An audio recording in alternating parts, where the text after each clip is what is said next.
Hello there, you guys. How is everybody doing? How's everybody doing? As the lady says, that I love looking at her baking show. Hey, everybody. I see now I'm gonna have to whoop their little butts. These little puppies bad. I'm gonna wait for you all to start getting the notifications.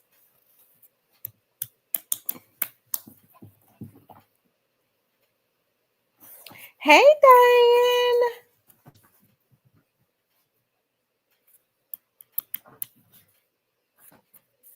How's everybody doing?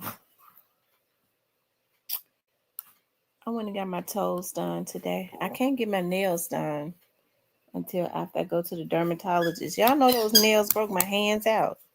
Both of them. Hey, Tamika.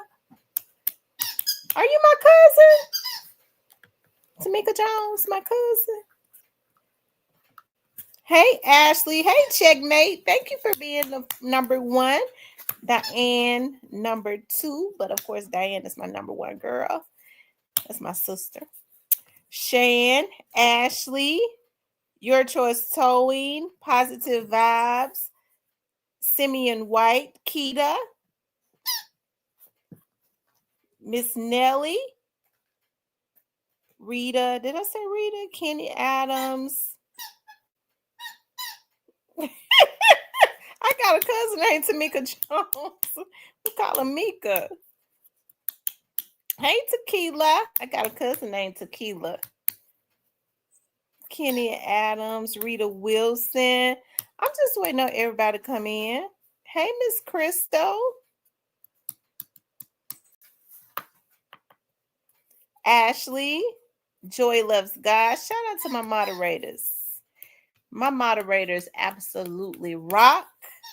Make sure y'all put some respect on their names. They keep the bad people out. Okay, they keep the bad people out. You boo. I wish I could pronounce it. I can't. You boo be. You boo me. You boo me. Yeah, much love to the moderators. They do a good job. Hey, Miss Muffin. My condolences to Joy Loves God. Didn't you lose a relative, Joy? Joy Loves God lost a relative, you guys. So I give my condolences to her and her family. I still got all of this wine boxed. I got to send my moderators. It's gonna have to be. Oh, I'm gonna try to send it before I leave and go out of town. Yeah, this is one of those times, like, as it gets closer, I told y'all, like, around, like, when I went to New Orleans, I was just over the moon happy. And I'm happy to go to Chicago, too. But as it starts to get cold, it's been cool. It's something about when the weather changes, I just be wanting to stay in the house and be all up under the covers. I don't like, see, I know it's colder up north. Hey, Yam. I ain't seen you in here, Yam. Candy Yam. I just be wanting to be in the house up under covers, looking at TV and drinking coffee, child. After I finish doing those things that I need to do. But of course, this summer is a very festive summer. I mean, I said summer. This winter is a very festive winter for me. I have some great things coming up, some surprises. I'm going to share them with you all. One of my surprises, Diane is going to be there with me to share in the excitement. In December, I am going to invite you all to all of the to an event that I am having. I am doing an event to reintroduce my dad's organization that I am over. Of course, y'all heard me talk about my dad a lot. My dad was such a great man, one of the best, of course, the last of a dying breed. Okay, my dad was a young man that succumb to complications of diabetes. You know, that's hey, it's extremely hurtful. It's extremely hurtful. I think I speak about, I tell people all the time, make sure you go get yourself checked. Make sure you take care of yourself. My dad was a workaholic. He has been fighting for the citizens of Memphis for um, a long time. Okay. I know all of 30 years. Okay. And so it makes me extremely proud when I hear people, when people walk up to me or whatever and they go, "You're Rick's daughter." Somebody came into my chat and nobody on here could ever, just as here to say, stain my dad's legacy. They started talking about some damn Tennessee waltz. Now everybody on here done heard me. See, when they've heard me speak, they've heard me say my dad's name. Okay, and that's something I didn't have to fight because it wasn't true. Why would I? Why would I ever try and defend a lie? Right? The people that really know my dad, the people that my dad has helped, and which was a lot of people, right? My dad had a very big heart, especially because um, he was born and he grew up until he was 16 years old in North Memphis.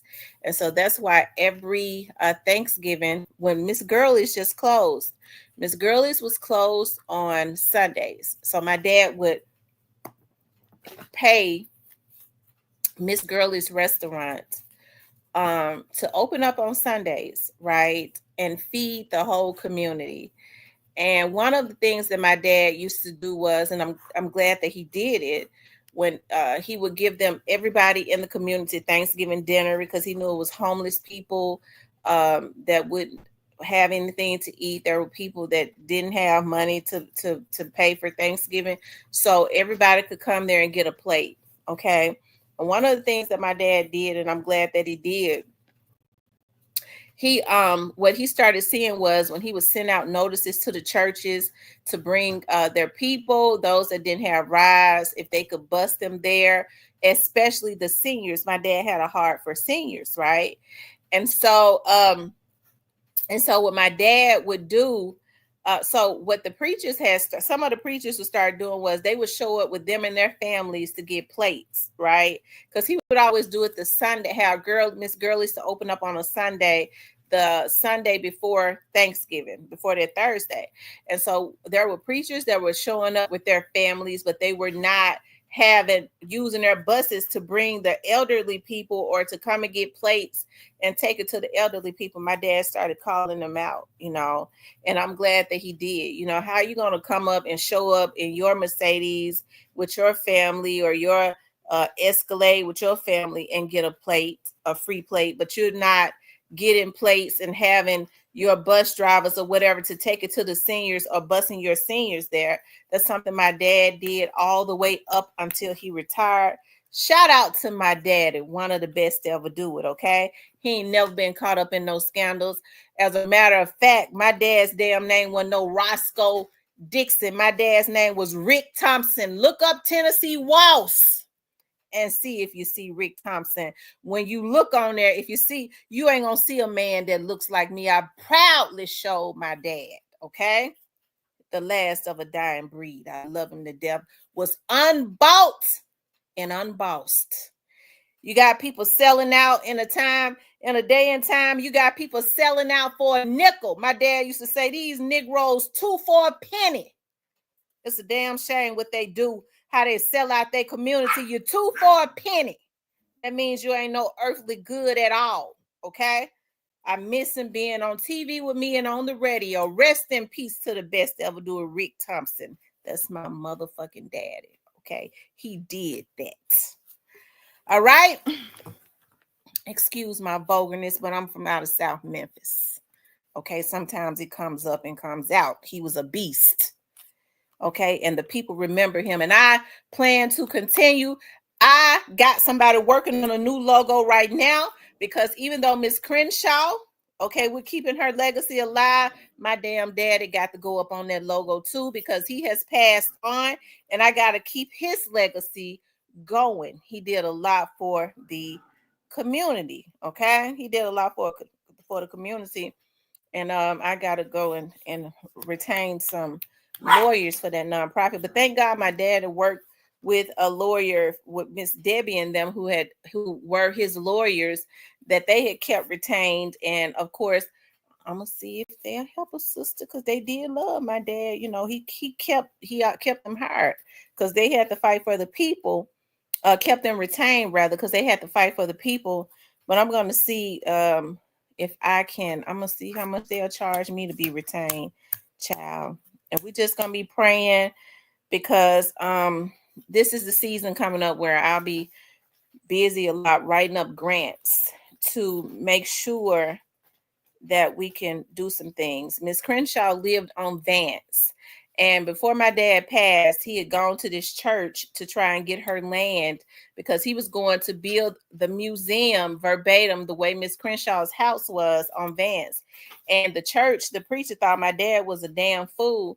He told him, "No, I can't sell you the land, but I tell you what, you just build a museum on the land, on his land now." As my dad was a damn fool. You just build a museum on my land, and everybody you could just have a museum on my land. Okay. You know, he was a preacher, so my dad just laughed it off. He didn't go in on him like he would have. But you know, my dad did buy a museum. My stepmama decided that my dad's wife did some things, some selfish things. But I'm yet praying for her. You know, when you sick like she is, you would think that she would want to do the right thing, but she didn't. She was selfish because she was jealous of my dad's and our relationship, right? I'm my dad's oldest child. And I think she felt like because I wasn't her child, my dad kind of doted on me more, and it wasn't true. I think my dad treated us all differently. He gave us all the same type of attention in a different way. My dad and I had some of the same interests. So we talked a lot. We spent a lot more time together. And that's that. You know, unfortunately, I pray for God to deal with her jealous spirit. And before she leaves this earth, because she's real sick. You know, her and her daughters. Okay. I call them her daughters. I hope that God can deal with their heart, whatever jealousy it is that they got, that they hold on the inside because of me and my dad's relationship. I hope God deals with. I don't want no relationship with them now, but I hope that God can deal with them at some point. Okay. Anyways, I got all that out, child. I digress. Somebody listening right now think they're gonna use that, child. I put that into the atmosphere to help somebody. Okay. I don't ever put anything into the atmosphere that I'm scared somebody gonna use against me. Okay. If you think you can try to use that against me, it is something wrong with you. Okay. I put that out there because some people need to get free. All right. That spirit of jealousy resonates in a lot of people. It is in the atmosphere. And there are some people that need to get free because we see that spirit of jealousy is causing a lot of murder and mayhem. And if you don't let that jealousy go, it festers inside of you and it causes you to become a monster and do things that you may live to regret. Let it go. Other people, what other people doing, what they ain't doing, ain't got nothing to do with you. What people need to start doing is worrying about themselves and their families and getting their households right. The minute you start worrying about somebody else in real time, because see, when we on these vlogs, these are gossip vlogs. We get on here and we gossip, okay? Because it's already out there in the white medias, okay? So what we do in the black medias is we kind of get on here and we talk about it. Okay, in a healthy way, and then we go on with our respective lives, okay, and do our things, our thing, right? But I think that spirit of jealousy, people need to start cleaning up their souls, okay. I might be a lot of things, child. They done call me all kinds of hoes and stuff. I done been with 8 men in my whole life, but I'm a hoe. Okay, folks keep count of folks be so worried about my coochie. It don't make no sense. I done been with 8 men in my whole life. 8. And I'm almost ashamed of that. My mama made me ashamed of that. When I told my mom I had been with 7 men, she said, "What? Girl, you loose." I said, "What?" She said, "You ain't got no business being with no 7 men." Well, I done added one now. Okay. I'm waiting on my husband. I hope he number 9. Okay, number 9. Number 8 wasn't it. Number 9. 9 is the number. Okay, 9, my favorite number now. Okay.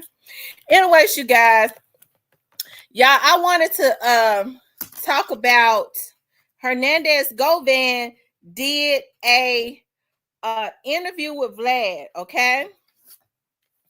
And of course, y'all know Vlad cut it up in many different parts. Y'all know we have fun on here because I be real and all that. We have fun on here. But I'm telling the truth now, but we could make a lot of humor out of it. Hernandez Govan did an interview, okay, with Vlad. Okay. He was talking about Big Jook.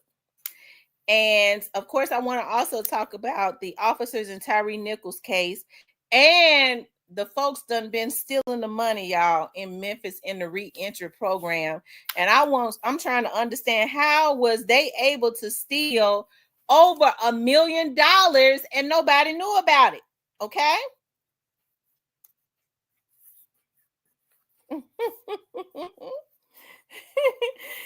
And nobody knew about it, right? So I want to pull up this. He dropped this today. Y'all know I can't be on here long, okay? But I always say that though. We always be on here long. We're gonna do an hour and a half today, hour and a half, 2 hours. Vlad TV, okay.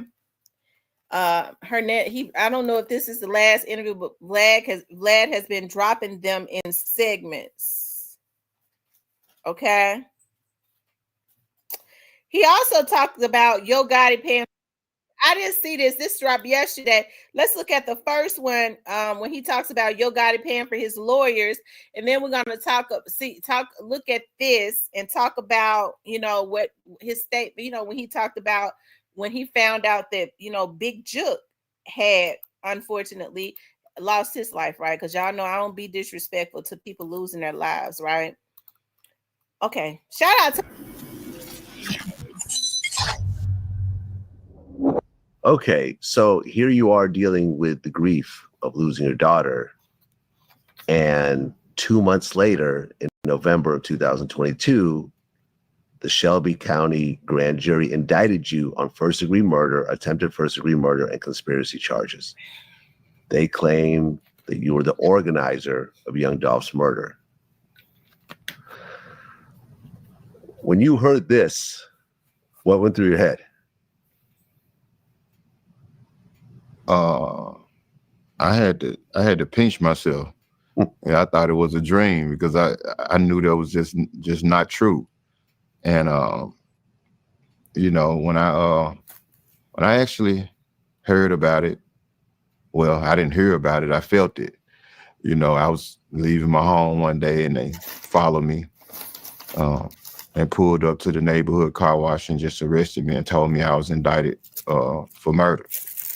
And so it was almost like a death blow, considering that I just went through that situation with my daughter. I also had a brother of mine that died in a car wreck around that time, and my grandmother died. All of this happened in a 3 to 4 month span. And so I was devastated, to say the least, and then to be taken away from my other kids for something that I didn't do, it was just traumatizing. Well, originally you had a lawyer. I did. But it didn't work out with that particular lawyer. No, it didn't. And, and this was an attorney that I've been dealing with since I was old enough to get in trouble. And we were very close, and but this particular situation, it was different, and I started noticing some things that didn't seem right to me.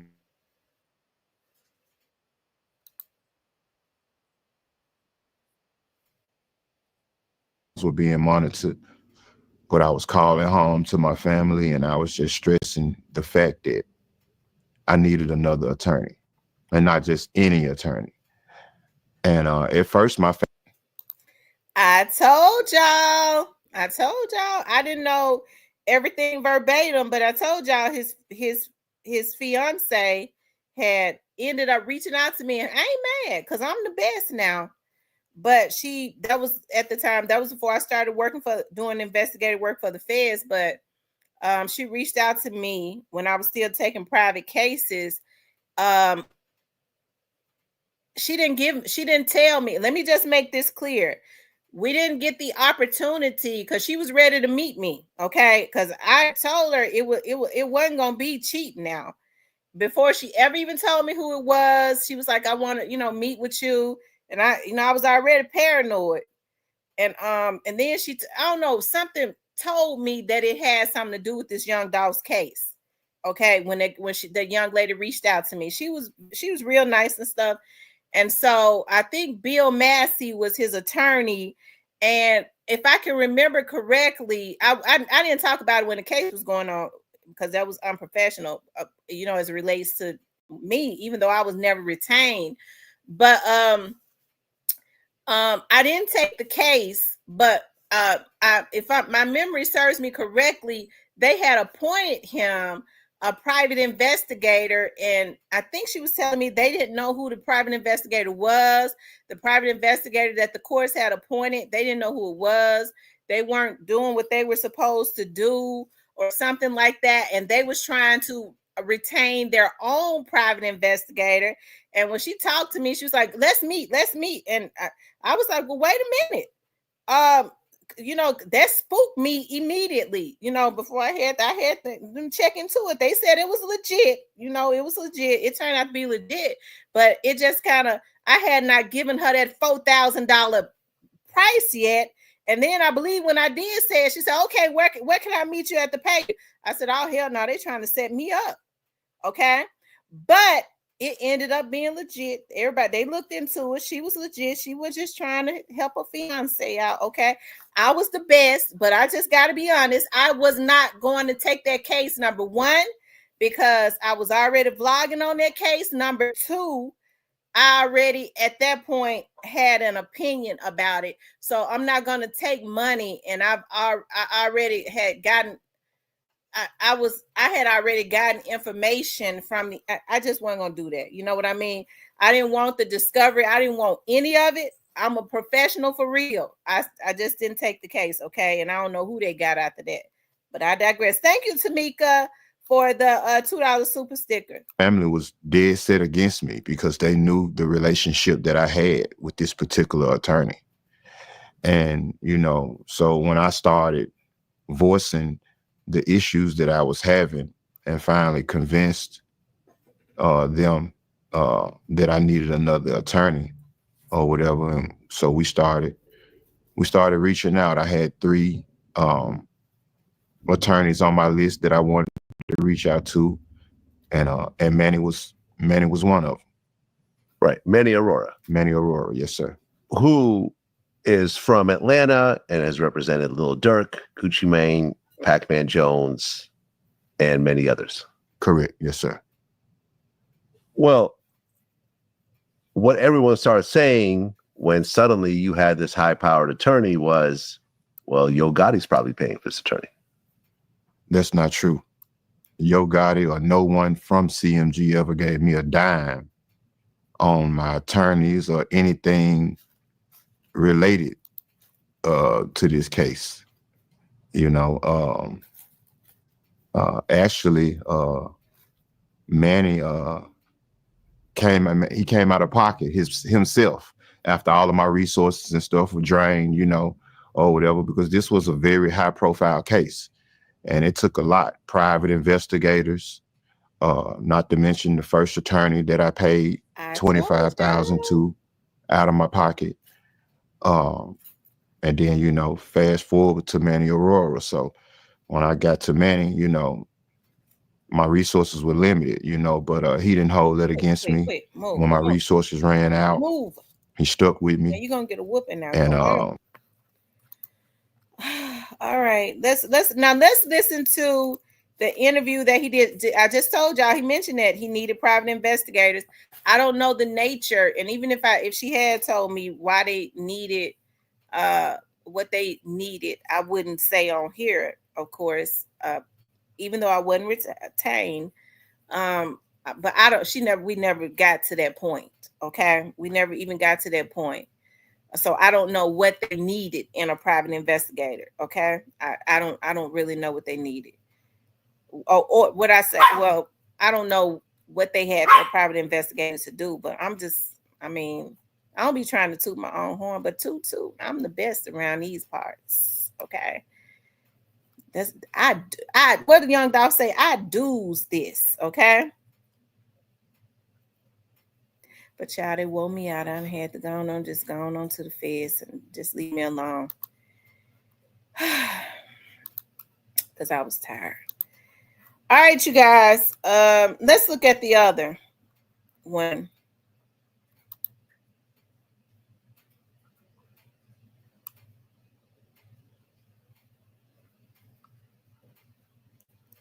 Where he talked about Juke being unalived.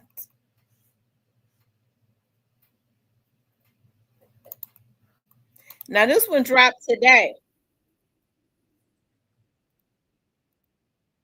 Okay, so now you have Manny representing you, and the judge actually allows you release on a $90,000 bond for house arrest with GPS monitoring. Correct. How long were you locked up? I was locked up 10 months prior to me making bond. Okay, so now you're out. Yeah. Now, as this is happening in June of 2023, Jamarcus Johnson ends up reaching a plea deal where he pled guilty to 3 counts of accessory after the fact in exchange for his conspiracy to murder was dropped. And Jamarcus was expected to testify against other people in that case. Did he actually take the stand against other people? Yeah, he took the stand against his brother. Against his brother. Straight drop. Straight drop. Yeah, exactly. Okay. So the trial is now starting to, the wheels are getting in motion now. But then in 2024, in January, Big Juke gets killed outside of a restaurant. This was leaving a funeral, right? Yeah, so he had actually left the funeral. It wasn't a restaurant, it was an event center. Okay. And where they were having, like the repast after the funeral, celebrating the life of a relative of theirs. And during the repast, Juke went outside to have a smoke break, and things just went left. Was Juke's mother there when he got killed? Yeah, she was there. She wasn't right beside him when he got killed, like people were lying and saying she was. She's still close by. Yeah, she was at the actual repast. So yeah, sad. Yeah. Now, Juke is someone you had a long relationship with. When you heard about that, what did you think?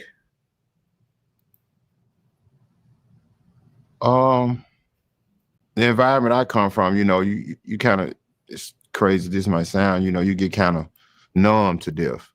But considering that it was somebody that I knew and that I was, I had a relationship with, despite the beef that he had going on with Paper Route or whatever, Juke was, he's always been a cool associate of mine, We didn't talk every day. Me and Juke would go months, sometimes maybe even a year or two without talking. But, whenever we seen each other or communicated at a dice game or something like that, it was always a mutual respect, always cool.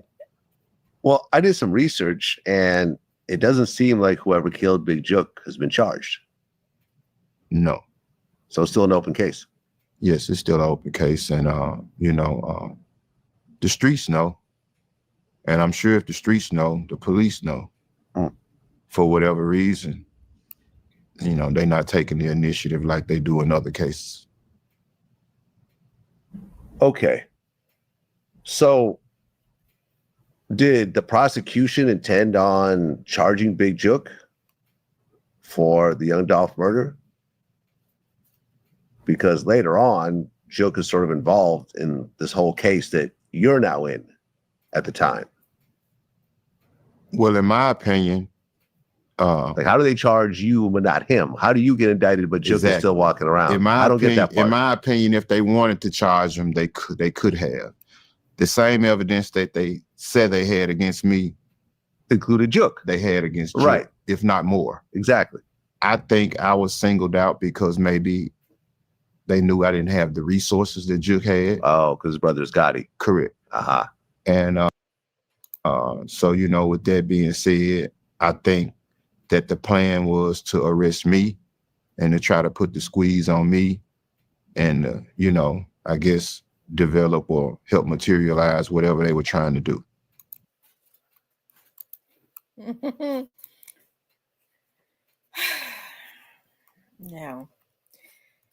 Now just listening to him and looking at him when they talked about Jook. He said, you can't be charged if you're not here anymore. No, you can't. I think he knows what happened to Jook. Was he involved? I'm not going as far as saying that, but I was looking at his eyes and stuff, his body language and all of that. I think he knows what happened.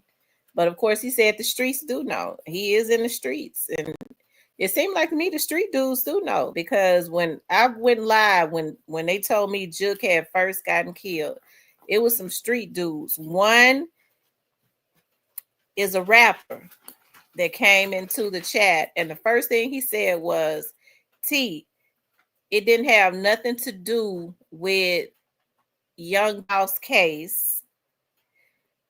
He said it was some street stuff.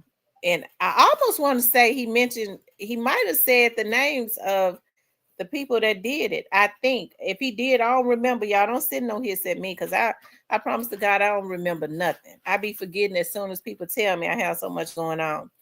Or something like that. Okay. But you know, I don't know. I do believe that the streets and all, I believe. See, you know, when it comes to talking about stuff, because I don't be wanting to talk about, be disrespectful when it comes to like talking about people that have lost their lives. I wanted to see Jook get justice. I mean, I wanted to see Dolph get justice as it relates to Jook. Why they did not go and indict Jook, I think they was holding off because they were supposed to indict Jook November of 23. I kind of believe they was holding off for something bigger.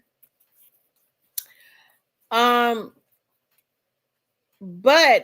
I will say this, and I know people are always talking about you just love them police, sis. But I will say this, I believe that, how can I say it? You know, you have to have cooperation, you know. You have to have cooperation. What can the police do if there's no cooperation? Okay. Why people don't cooperate, you know, I don't know. I think the people around Jook know what happened to him. I don't know, you know. I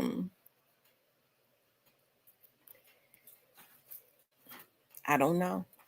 But Quit looked like to me, just looking at his eyes and stuff, he definitely knows what happened. Now, if and here's another thing, I don't think he gave a damn. I don't think he gave a damn about what happened to him either, especially if it's true about, you know, what Mr. N said about TZ. And remember when I did the interview with Mr. N?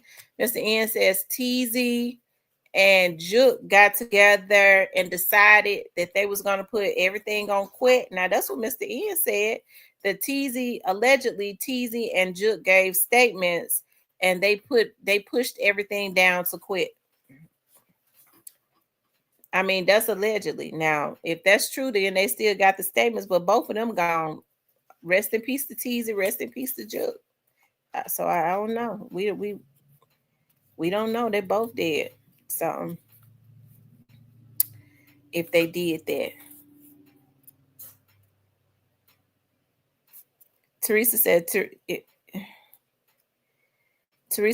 Juke and Teasy should get. Yeah, I'm all for everybody getting justice when they are unjustly just gunned down. You know, I don't know why they was gunned. I don't know what happened. Tamika says the wrinkles in the forehead and high arch eyebrows while responding. I don't know. Then somebody said Teasy. Did somebody say that they was chasing Teasy? Somebody said that. I forget who it was. Hey! Y'all gonna get a whooping. I'm not. I said stop.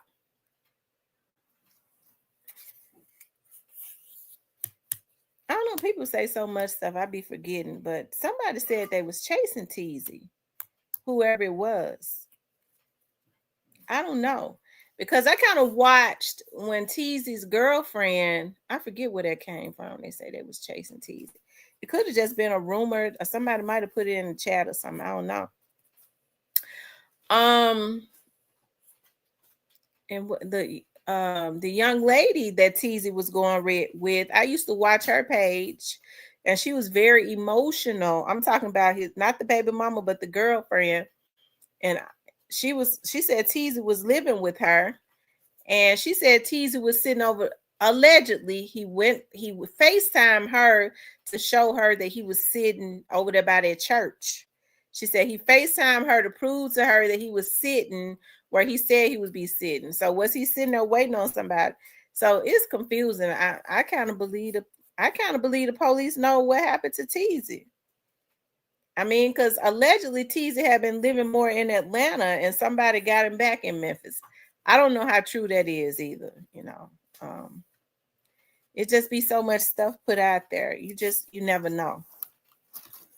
But yeah, I mean, I would love to see them get justice. You know, Teasy was a young man, and whatever part he played in this young dog situation, right? Allegedly, or whatever part he played in this young dog situation, I would have wanted to see him pay for whatever his part would have been if he had a part.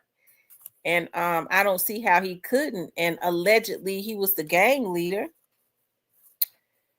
So they did get Teasy's phones, from my understanding, and his watch.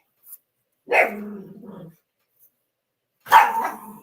don't know. I kind of believe they was chasing Teasy, because I'm kind of thinking about what the person said to me.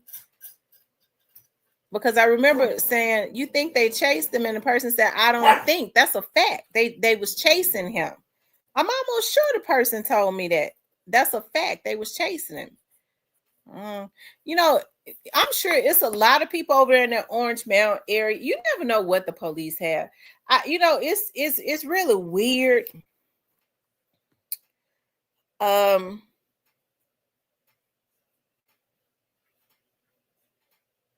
don't know though.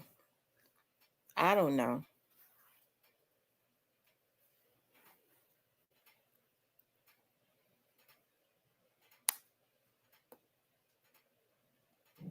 Because, you know, you hear so much and then you forget who tell you, because people come into the chat and type stuff.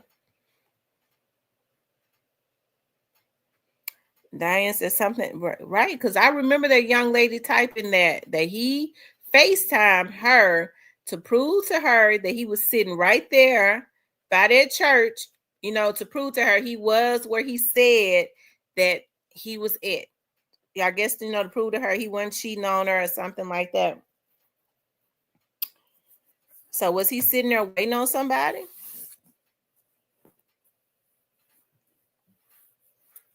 You know, you never know.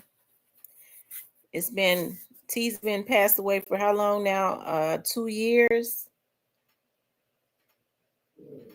I think he's been passed away for 2 years, which is sad. Teasy was a young man. He had children. He was very handsome. You know, they be getting mad when I say that. I'm gonna tell y'all something.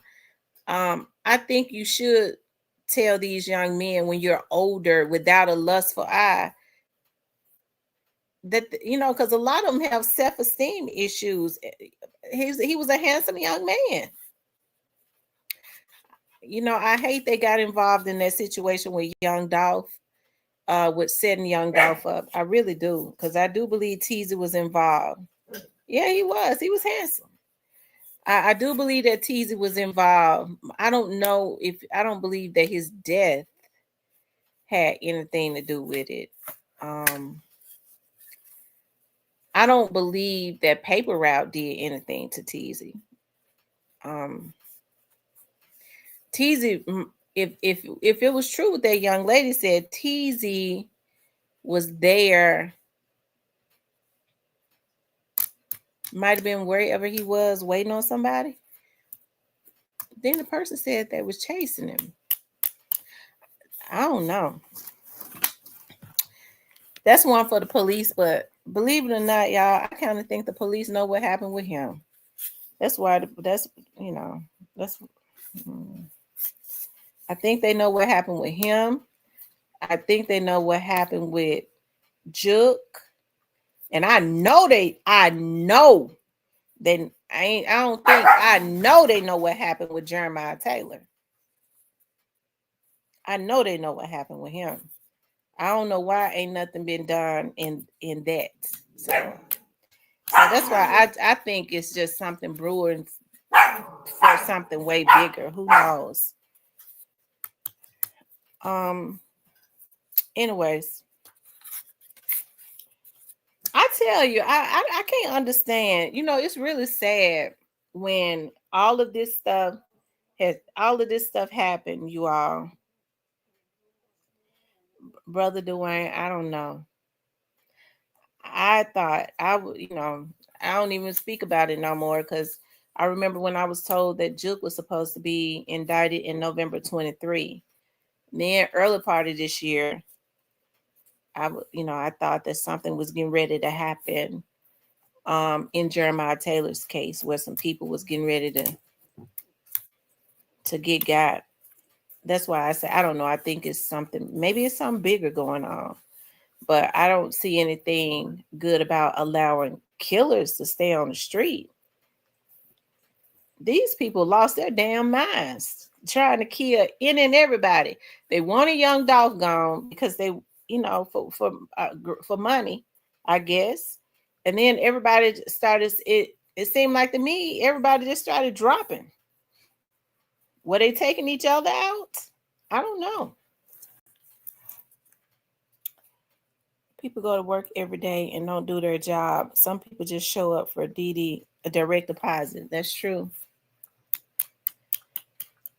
Well, we just gonna be praying for the people to do what they're supposed to do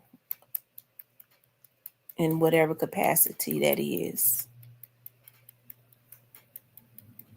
Okay. We're just gonna be praying. Because at this point, I don't know nothing either. I'm in the dark like everybody else.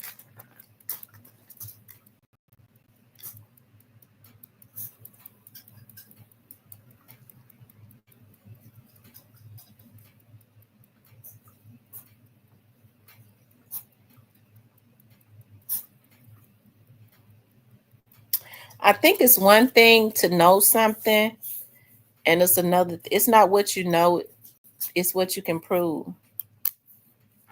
Maybe in Jeremiah Taylor's case, the district attorney told him he need more. That's probably what happened. The district attorney, and now that this situation has happened, they really, they're gonna really, whatever it is that's going on, they're gonna really have to make sure it's airtight. Everything is airtight. If there's anything going on, okay, so who knows? Because I don't know either. Anyways, y'all, what did y'all think about that? So what did you all think about the interview that Govan did? Well, let me ask y'all something. What do y'all think happened to Juke? I'd be interested in knowing what other people think, because I don't know what happened to Juke. All I know is that Govan said the streets know.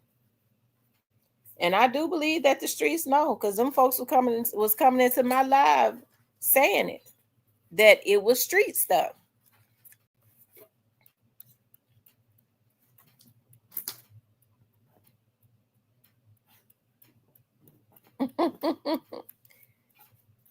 That what it was a professional. James said he think it was it was definitely a professional hit. Well, Big Pressure, MPD is not, they're not Houdinis. I mean, the way to, because they can't be in everywhere at every moment. So the way police departments solve cases is always somebody that calls and give clues. That's just how it is.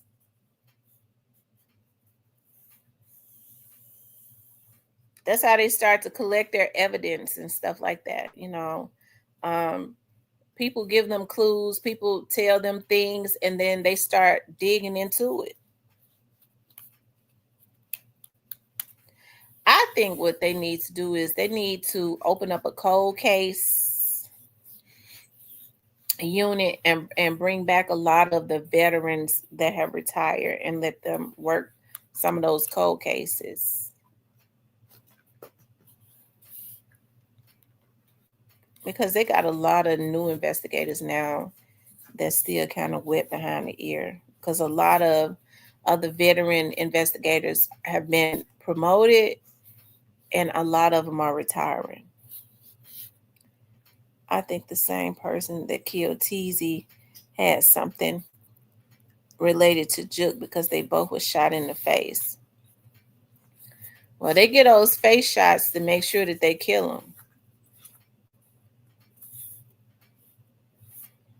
That's why they give them those face shots. Definitely some hitmen. These would be more professional. If I had to guess what Juke's hitman, okay, this is the only thing that I know. This is what I was told. Is that they came into the back, okay, and I'm sure the people at the church at the place told them that these men came into, and they could probably see them on the camera. They came into the back with just face masks on, so their faces weren't even covered like that. They just had on their COVID mask, and they came into the back and sat back there. So if I had to guess, I would say that they were a little older, because if they had been young and stupid, they would have been, they still be trying to imitate what they see on in the movies. They don't really understand what's real and what's not. They want to shoot up the church and be standing all on the damn church seats shooting, and on top of the casket shooting. So that's why it wasn't a bunch of damn young fools. Okay, they were probably older, and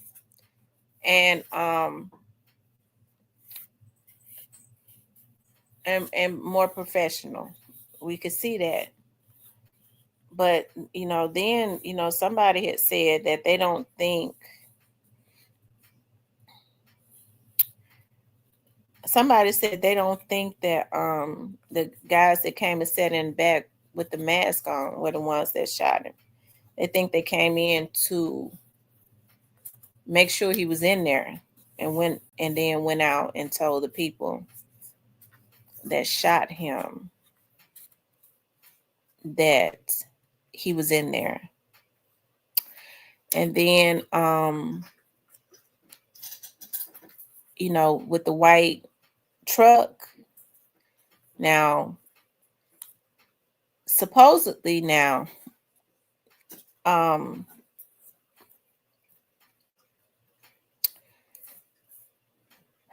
with the white truck,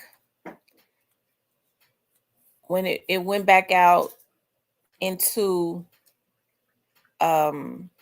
Winchester. One of the white trucks went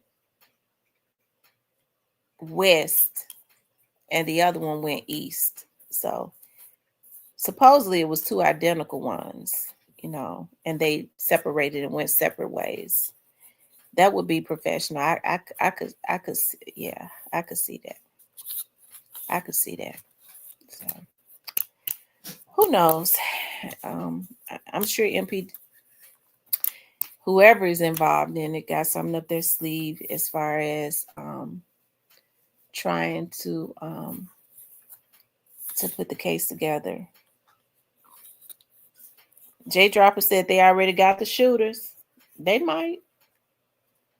Y'all think they got them? Why wouldn't they announce if they had them? They just put some stuff in the paper the other day saying that they ain't got nothing. Why wouldn't they announce it? Y'all think they're afraid for their lives? Then Yo Gotti gonna put some money on them. Now, not unless they're tall and chocolate and handsome, and we are, I don't think he'll put no money on them. Okay. Now, if they got a potential and they tall, it's something about the tall ones that Yo Gotti be hating on when they real tall. Okay. Like he was hating on Doll, but I mean, other than that, I don't know if he'll put no hit on them. If they had them, that would have been breaking news. Yeah, that would have been breaking news if they had them. It would be interesting to know who stood back there and took that picture. He said it looks like the CIA. Why would the CIA want to be bothered with some Memphis stuff? I don't think so.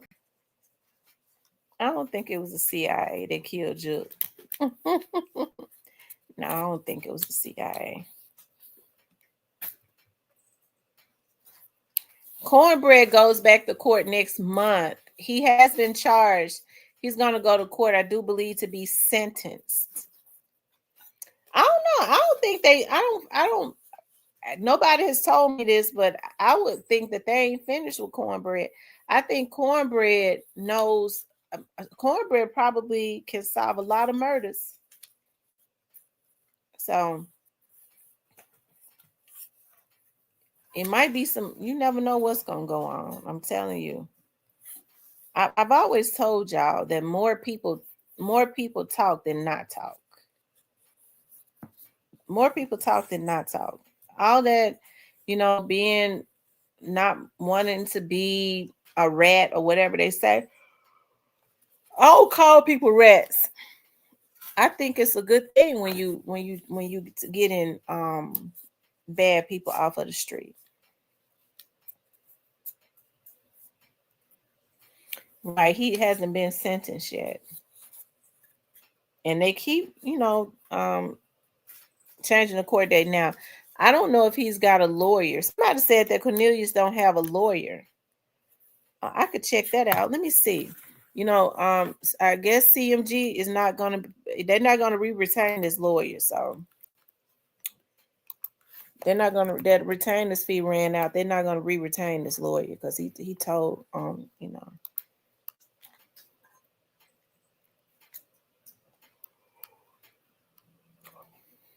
Hold on, y'all. Let me see. The last time I checked, he still had his lawyer.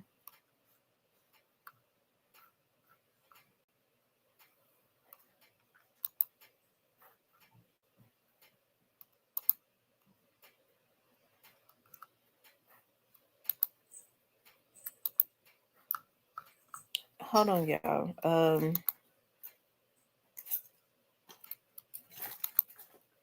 But we're gonna see. Let me see if Cornelius still has his lawyer. Y'all make sure y'all hit the like button for me, okay? Make sure you guys like, share, and subscribe. As y'all can see, I'm a little tired. I'm not gonna hold y'all long.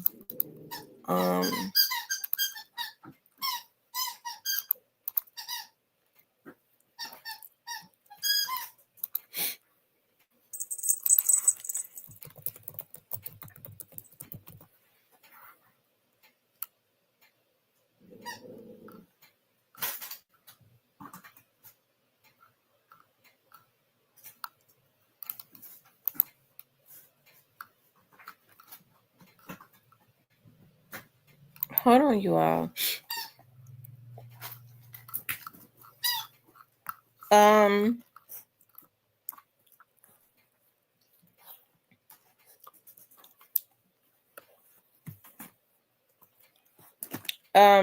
Michael shows that he's still retained.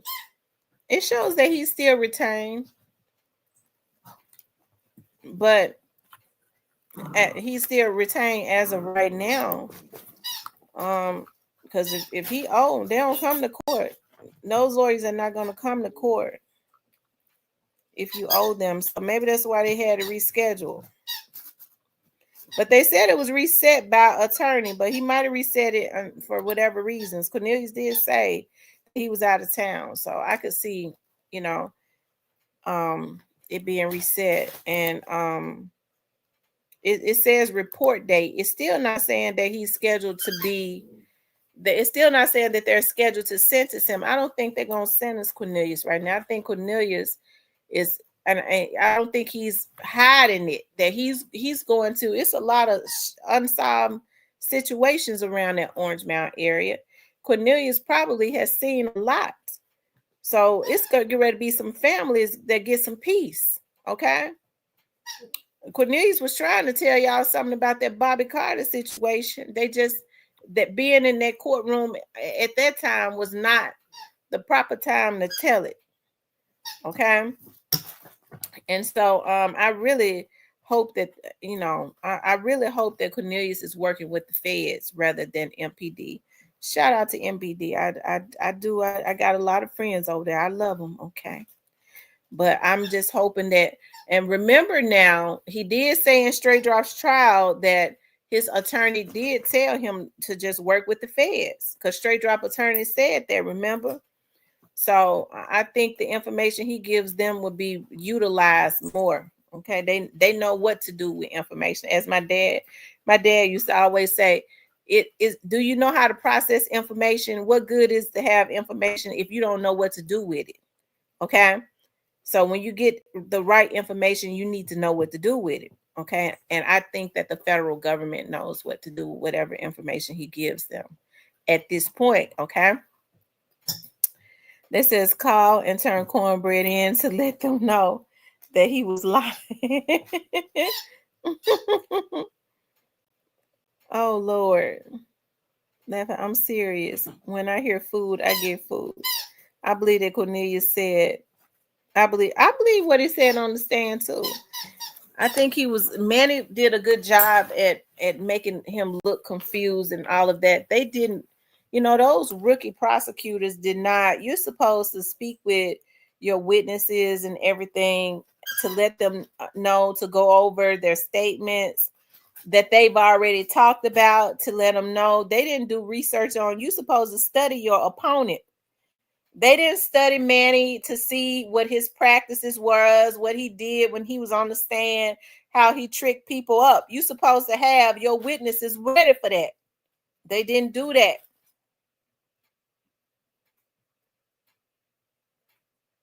Okay. Y'all hit the like button for me. Okay. Make sure you guys please like, share, and subscribe. Okay. I don't think I showed this. I was intending to show this. I want to show a little bit of this.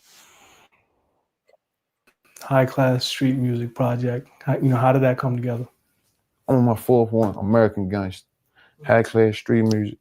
That shit come from like everybody knows, like I make street music. A lot of people make street music.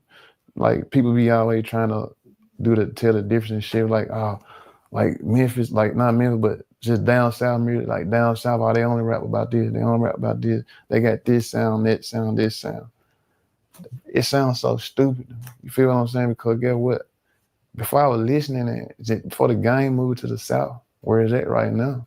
When the East Coast and Rough Riders and Rockefeller and Murder Inc. Goddamn everybody when New York was just going super crazy, that's all I was listening to. Still listening to down south shit, but I love the New York shit. Guess what they were talking about? The streets. The same shit. It's just we just got different accents. You feel what I'm my saying? girl. Niggas getting the same paper, niggas getting money, niggas balling.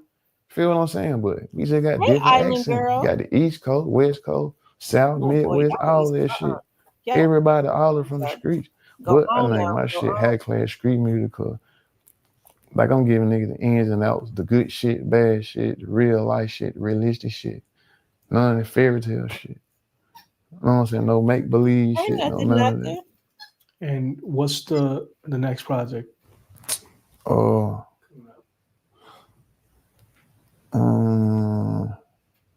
I finna drop the Weed album. You know what I'm saying? I got 2 more projects I'm doing too, but I just don't want to say the names of them. One thing I noticed about, at least going back to the high class mixtape. Dog Gucci. Talk about the record a little bit. What is the record about? Doing this shit before.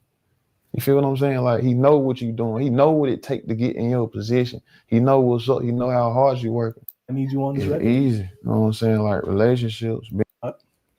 It's built like an album. You know, you got great features on there. You got great production on there. And A-listers like, you know, Chains, Zaytoven, and Gucci. Mm-hmm. What's the process like calling these guys up for, you know, for features and beats? Is it just a quick phone call away? Like, yo, I need you on this record? Easy. You know what I'm saying? Like, relationships, being a solid nigga. You know what I'm saying? A solid person. Being a hustler, worker. You know what I'm saying? Like, hustlers respect hustlers. They just how the game go. If you working hard, man, this person over here gonna know it because he been doing this shit before. You feel what I'm saying? Like, he know what you doing. He know what it take to get in your position. He know what's up. He know how hard you working. So he want to be a part of it. Nigga, like, respect that. Feel what I'm saying? Respect could take you farther than money. Respect could get you money. Don't you leave home. You know what I'm saying? Like, if you really like a certain status or you doing certain stuff in the street, like, they be paranoid. You feel what I'm saying? Like, they be paranoid, man. They chop on the couch, like, you just gotta let them know, man. You know what I'm saying? I let you know, go to the gun range, take your girl to the gun range. You feel me? Like, come on, man. What's your definition of a down ass chick? My definition of down chick just, man, somebody that's loyal. You know what I'm saying? That's the only thing I ask for. That's with friends, that's any relationship, you just be loyal. You know what I'm saying? Like, the same way I go out for you, you go out for me like that. You know what I'm saying? Like, just we in it together. You ain't never know. Like, come on. 2 Chainz, he recently. You feel what I'm saying? But it's just right now, it's more attention than on the South than it ever been before. That's all it is. You know what I'm saying? So what all of everybody from the South do? You smoke A+, you drink lean. You know what I'm saying? So That you have? yeah, you know what I'm saying? It was just because of everything, bro. You just don't know. Bro, people tell me Dolph signed with Grand Hustle. You know what I'm saying? Like, I ain't never been signing Grand Hustle. That's my dog. Like, shout out to T.I. That's another nigga, like, I salute, respect in the game. Dolph signed to CMG, yo, guy. Now I ain't signed to CMG. And the most out of all of them, Dolph was signed to Brick Squad. Now, you know what I'm saying? Gucci, that's my dog. That's my trap brother. I mess with him. You feel me? Like, he showed me a lot of love, so I showed him love back. Where I come from, man, anybody show you love, man, and show you that they want to see you win, you can't do nothing but embrace that. Show them the same love. You rock with them like they rock with you. You feel what I'm saying? Like, come on, man. But, come on, it's just like I said, man. Like, man, hey, I was playing a quarter ticket before I ever met Gucci, man. And I met Gucci, man, way before people were talking about this. Our dog signed with Brick Squad, So come on, man. My dog, like, straight up, he didn't care about everybody else. Shit, like, come on, man. Like, man, you know, I ain't got nothing to do with that. Shit, like, come on, man. Anybody else to keep it real with me, I mess with him. Gucci got a lot of attention, you know, when he went on that Twitter rant of his. What was your reaction when you saw that? Shit, I couldn't do nothing but trip off of it like anybody else. Shit, I don't know where I was at, bro. I think I was in LA or something. Cause my cousin, when it was going on, you know what I'm saying? So, station with and chopped it up with, like, I learned different stuff. Like, man, you got this shit, bro. You know what I'm saying? Take it back. You know, tell me about Memphis, where you grew up at. Anybody from Memphis, they'd tell you, like, man, you can make it out of Memphis, you can make it out of anywhere, you can go do anything in any city. Feel what I'm saying? Like, you can be successful and pop and get to jumping in Memphis, oh shit, you can do it wherever. You can take over wherever. Like straight up. You can get Memphis behind you, man. Oh, ain't nothing that you can't do. Everything else, like, man, like you mean put through the hardest test was your first test. So what was Young Dolph saying? You know, it was a lot in that statement that he was saying. Anyways, I was trying to find you all where he was talking about his beef with Yo Gotti, but I can't play Vlad's whole situation. But shout out to Young Dolph. Young Dolph life was interrupted, and I think it's really sad. I say it all the time, but I'm gonna keep saying it because it's my show. I think it's really sad that Young Dolph is in his grave because of greed and jealousy. I really hope that everybody that participated in this, that is still with us, that's still alive, I hope they have some type of conviction at some point. I really do. I hope they have some type of conviction. Before God starts whooping them raggedy, okay? Because normally people start to be convicted when they start reaping what they sow. But I hope I truly hope that everybody that was involved start to have some conviction before then. At least it would show that they are human, that they are not all animalistic. But rest in peace to Young Dolph. Hey, I'm praying, that there's justice also for Big Jook and Teasy, because hey, they got kids and stuff too. I know people have their difference of opinion of what happened to them, but I really don't believe that Paper Route was involved in what happened to neither one of those young men. I kind of believe that what happened to both of them, in my opinion, what happened to Teasy, especially with how involved CJ Davis was, the police chief, I kind of believe what happened to Teasy and what happened to Jook, they were familiar with the people that did this to them.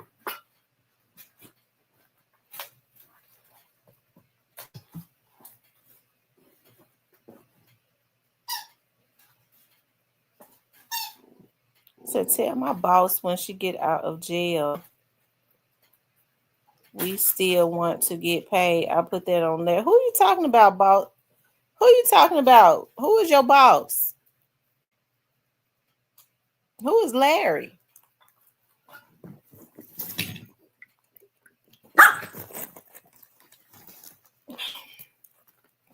Who is your boss and who is Larry? Boss murder. Who is that? He said, tell my boss when she get out of jail.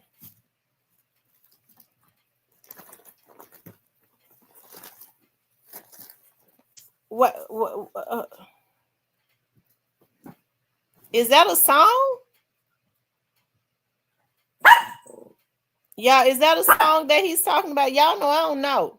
I be wanting to see what people talking about.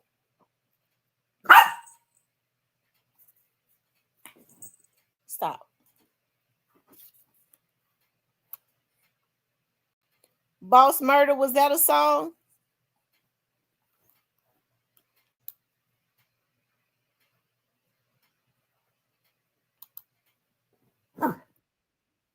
Yeah, make sure y'all hit the like button for me. Okay, make sure you guys please like, share, and subscribe.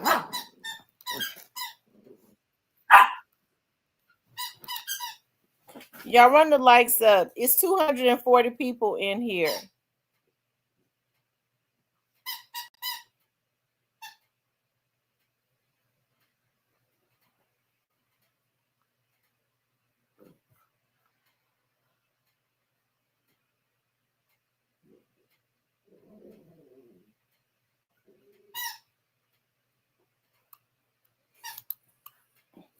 Y'all, somebody tell me what was he talking about? Was that a song?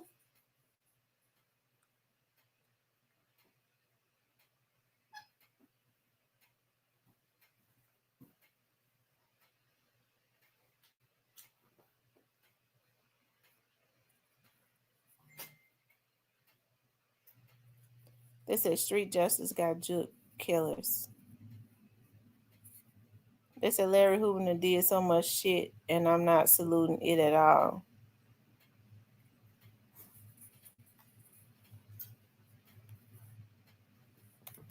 Y'all hit the like button for me. Make sure you guys please like, share, and subscribe, okay? You gonna get your butt whooped. Oh, he's talking about Larry Hoover? Oh, okay. I wouldn't have known.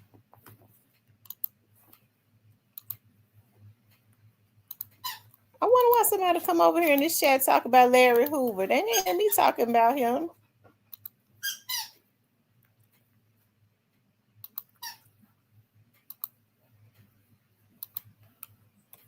They didn't hear me talking about Larry Hoover. Hold on, y'all. Y'all make sure y'all hit that like button for me. Make sure you guys please like, share, and subscribe. Okay. Y'all acting up tonight. Y'all gonna get it. And I'm not playing. Y'all is gonna get it. These dogs have so much fun. I got them spoiled. That's all they do is have fun with each other.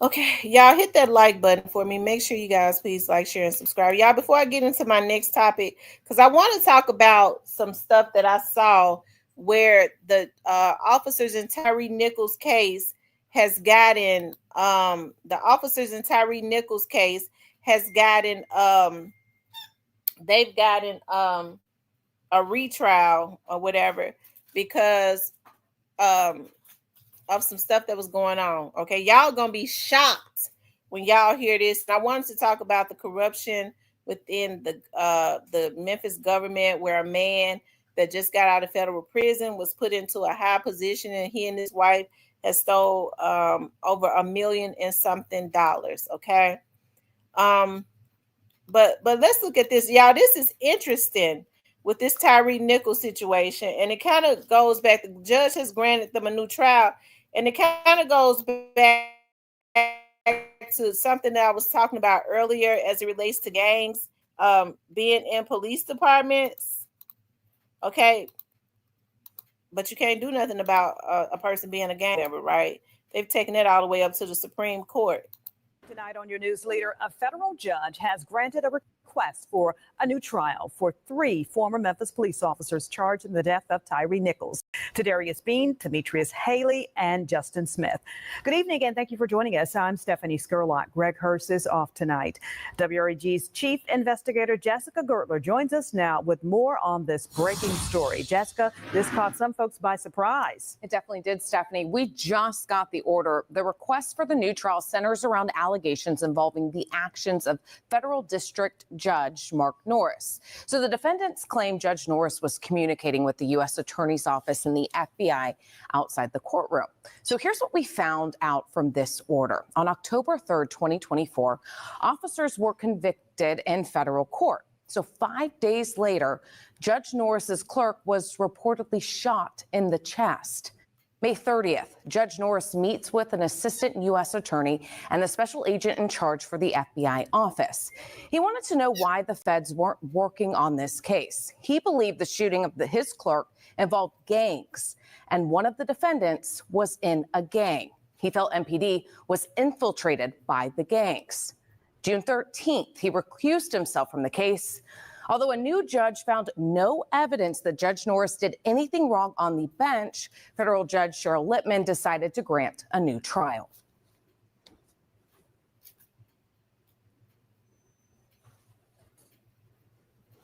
And John Keith Perry told us earlier that the attorney for he's the attorney for Tadarius Bean. He gave us this statement. While Judge Lippman is a stickler for rules and procedures, her actions have always upheld the judicial integrity of the U.S. District Court for the Western District of Tennessee. And he went on to say, and we will proceed according to the future orders of this court. So we'll have more on this breaking news story tonight on News Channel 3 at 6 and 10. For now, investigating for news leader Jessica Gertler, WREG News Channel 3. All right, breaking definitely. Okay, so basically what they're saying is they're granting them a new trial. One of the judge's clerk was shot in the chest while this trial was going on, and they believe that one of those officers had a gang affiliation and had the gang members that they're affiliated with to shoot this judge's clerk in the chest. You know, he went to the FBI, or she went to the FBI, and all of that. And I guess they're trying to say that there was some type of prejudice or something. You know, even though they found that the judge had done nothing wrong, they're still going to grant them a new trial, which is weird because I think they had already been convicted on the federal side. You know, a lot of people was upset because they were found not guilty on the state side, but they still had been convicted. I do believe they had been on the federal side, right? And so now they're getting a new trial, even though the judge, in order for the judge to say that, because judges and lawyers are very meticulous about what they say, there had to have been some type of proof supporting that for that judge to go to the FBI, okay, to go as far as that judge went when that judge's clerk was shot in the chest. Okay, it could have been an isolated incident, but it probably wasn't. All right. Anyways, that's something, you know. I didn't vlog a lot. I didn't vlog a lot on the Tyree Nichols case because I just felt like it was just really sad, you know, for what those officers did to Tyree Nichols. To see how they beat him, it really just turned my stomach. The way that they was beating on him for no reason at all. A person to lay there helpless, begging for help, for them to be spraying him and beating him, you know, that was just sad on so many levels. And I think a lot of people associate those were people that was a character flaw. They just happened to be police officers, right? So it was a betrayal to the badge. It was betrayal to the people that they were supposed to protect and serve. Definitely a betrayal to Tyree Nichols and his family, because they take an oath, and to me it's really sad. And so even though I believe that there are more good officers than bad, the ones that get out here and misrepresent the department and the badge and the oath that they take, okay, and the community that they're supposed to serve, they make all of the good ones that get out and risk their lives every day because they get on this job to truly protect and serve. They make them look bad, okay? And so that's why, you know, when people come into my chat, and, you know, a lot of people have different reasons, you know, why they dislike the police. Some people have genuinely had bad experiences. I have to be honest. I don't get tickets and stuff. I don't get pulled over. I've always worked for police departments, so I haven't experienced what a lot of other people have experienced. So I don't, what I try to do is not be so insensitive. But what I can say, that I've seen more good officers than bad officers that have gotten hurt trying to protect people, risk their lives, going into homes to try to get children out that were in critical situations, officers that have gotten themselves, you better stop, and I'm not playing with you, that have gotten themselves hurt protecting women because they walked in on a domestic violence situation. They changed the policies where there has to always be two officers, because there have been officers that get themselves hurt when they answer these domestic violence calls and stuff. You know, walking in, a man beating a woman in her face or whatever, those officers have to jump in that and try and stop that. So there are a lot of good officers that get out here and protect and serve, right? And so what I see is, like I said, the bad officers who have killed innocent Black men, they misrepresent the department. And to me, that is definitely a character flaw. It has nothing to do with the badge, you know. I have aunties that are police officers. I've gone through the academy myself, okay? So I understand the extensive training. Hey, listen, I understand. Okay. She said dirty cops, and yeah, there are bad apples in every bunch. And now I think it's getting worse and worse because instead of raising the standards, okay, I think with the police department and the fire department, the standards are supposed to continuously go up. Instead, they lower the standards where so many people, anybody could just get on, okay? And so now what we're seeing is we're seeing more thugs that are getting on so that they can represent their gang members and help out their gang members, violate the badge. Hey, that's because they've taken down, they continuously take down the criteria, okay? All you got to do now is just be breathing, okay, to get on. Basically, unfortunately, okay? And until they raise the criteria back up, it's going to continuously be like that. The most dangerous run for police officers is domestic violence cases because the woman you went to help may bash you from behind. That's one of the reasons why the policies change, because you know, when there's a domestic violence situation, it could quickly turn into two on one. The officers go in to try and help the woman and get the man off of the woman. I remember this officer named Tim Green. He was a sergeant at the time.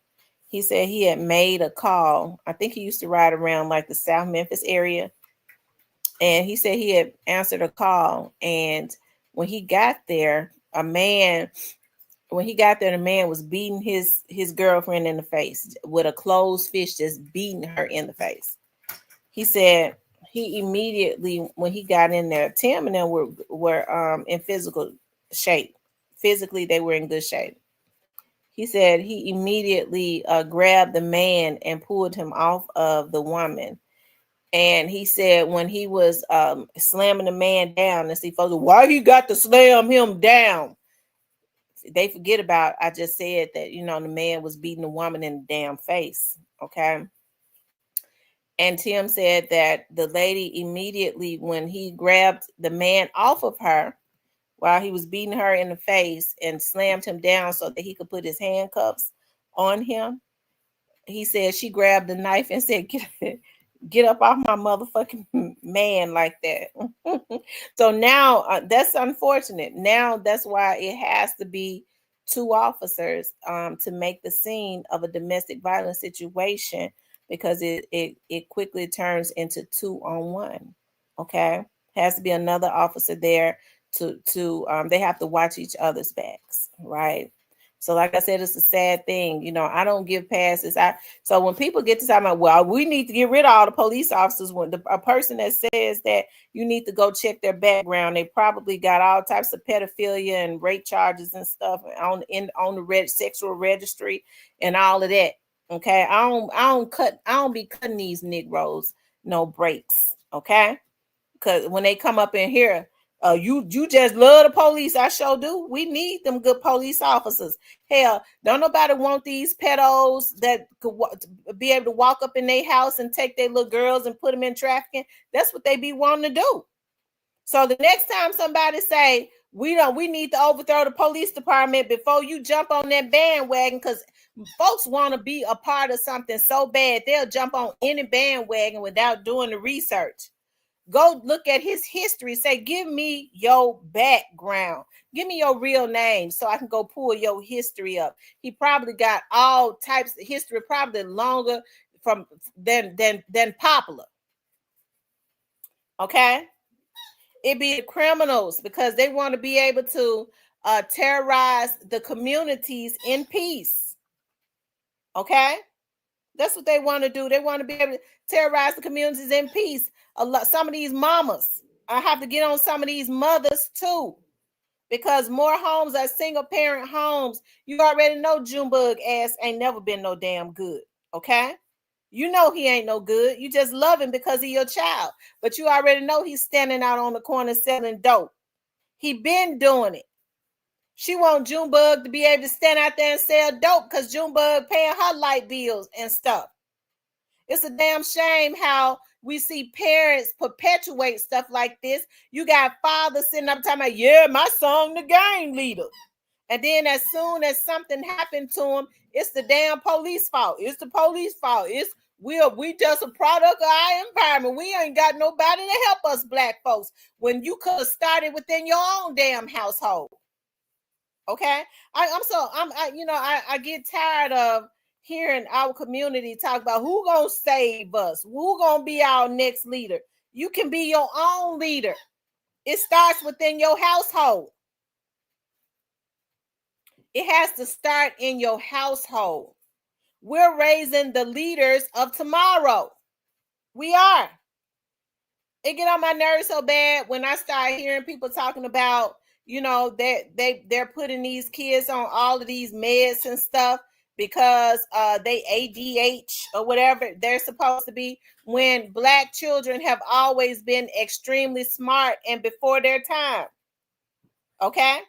I used to wonder why, when I was in school, I was good in some areas of math. Like everybody could get addition and subtraction. I've talked about this before, but I was better in my timetables than, because I still be counting on my damn fingers sometimes because I forget when I'm adding up stuff.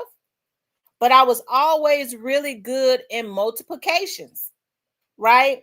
And so then I used to wonder, dog, how is it that the boys cut class all the time, but when we were in pre-calculus class, they come in and they got it just like that. They were super smart in math.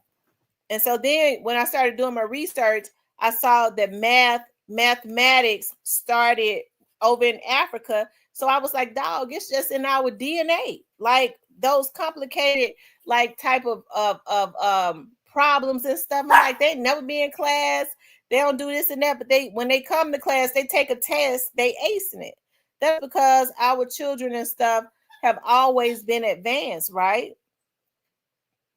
And so I feel like we do a disservice to ourselves when we sit up and we're constantly waiting for somebody to tell us what to do next as it relates to our community. When we see what's going on, all we got to do is just organize.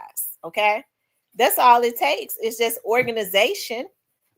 People playing their part, but don't nobody want to play their part. They can't even play their part in their own lives. It's so hard for people to stay out of people's business for real. They be worried about other folks. Okay.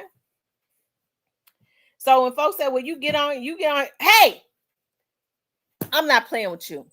You get on here and you do your blog. Yeah, I get on here and I do my blog. This is what I do. And then I get off here and I live my life. I don't be mad. I don't be talking about nobody. I ain't calling and talking about nobody. I live my life. And I got a full life. I got a good life. God is good to me. Okay? But it's so hard for us to do that because we're looking for somebody to come in and save us all the time when it starts in your household. No police officer should have more control of your child than you. Okay? I'm not playing with you, girl. You getting bad. No police officer should have more control of your child than you. And so I think that's where, as much as I love my community, I think that's where we go wrong, waiting for somebody to give us something. Go and create your own wealth. God gave us all a talent. Use your talent. We all got a talent. Use it. Stop watching other people and go do your thing. Okay? Tap in, get away from around bad energies that hold you down. If you hurting about something, go get yourself some healing. Y'all know I get on here all the time and say I'll go to grief counseling in a minute. When I get to feeling a certain way about my daddy, okay? Because I know what grief will do to you. It have you paralyzed where you can't do nothing. When I get to feeling overwhelmed, I'll go to grief counseling. It ain't nothing wrong with it. Some of y'all should have been sitting on somebody's damn couch a long time ago, okay? And then had the nerve to talk about somebody else. I'm not playing with you. Girl, you think you're going to be messing with my shoes. Okay?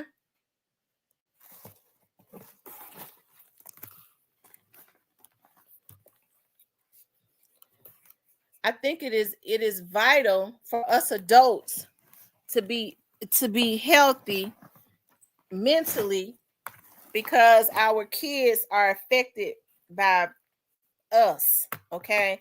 When mentally we're not healthy, okay? Our kids are affected by that. When they see us being messy and gossipy, and it's a day-to-day thing, something that you do all day, every day, okay? Our children see that. If you messy and you sitting up gossiping, digging ditches for folks, and you cutthroat and backstabbing, your kids are watching that. What you think you're gonna breed out? A bunch of messy little kids, okay? That's doing the exact same thing. So I think, and I'm gonna move on to the next subject, okay? But I think in order for our community to rise up, because I think God gave us all of the resources that we need, right? I think our mindset is going to have to change in our community. We don't have a choice. We don't have a choice. Our community is in a state of emergency. Okay, it is. It's been in a state of emergency for a long time. We be waiting on the president. We elect some of these politicians. They don't do right. We don't know how to organize and get them out. We don't even realize the power that we have. We feel like, well, these politicians crooked. We just stuck with them. Now we're not stuck with them. We voted them in, and we can vote them out. That's how we get people not to play with the Black community. If we have something in place to let them know, if I elect you, you're gonna get up there and do what we put you, what we elected you to do. And if you get out there and you sell out the Black community, there's going to be some repercussions. There has never been any repercussions for selling out and exploiting Black people. Never. People are so comfortable with doing it. It don't make no sense. Now you got other Black people that just line up doing it, even though it is their very own community. So we start putting stuff in place just like the Jews do, just like the Caucasians do, just like the Asians and the Hispanics do. We can't get mad at them folks because they have some type of organization and there are repercussions. First of all, it's got to be something wrong with you to be a damn cuckabug head and understand what our community has been put through and want to get in office and sell us out. It's something wrong with you. But there has to be a deterrence. They got to know it's going to be some repercussions if we elect them and they get up there and do it. Number one, you won't be reelected in no position. You ain't get ready to play musical chairs no more. You won't be reelected. Your career is over. And if it's something else in place, they're going to be too scared to do it. And I ain't going to even talk about that because I don't want to promote violence. But you better know every other community got it in place. You don't see other communities selling each other out like that because they got something in place as a deterrence. The only time folks want to kill you in the Black community is when you're successful. Look at what happened to Young Dolph. It's a crime in our community to be successful. That's what it's appearing to me. And so now when we get to talking about, well, you know, the white man is a problem. The white man trying to, now they done changed. Them Europeans trying to hold us back. Ain't no European, ain't no white man made you go and gun your brother down for greed.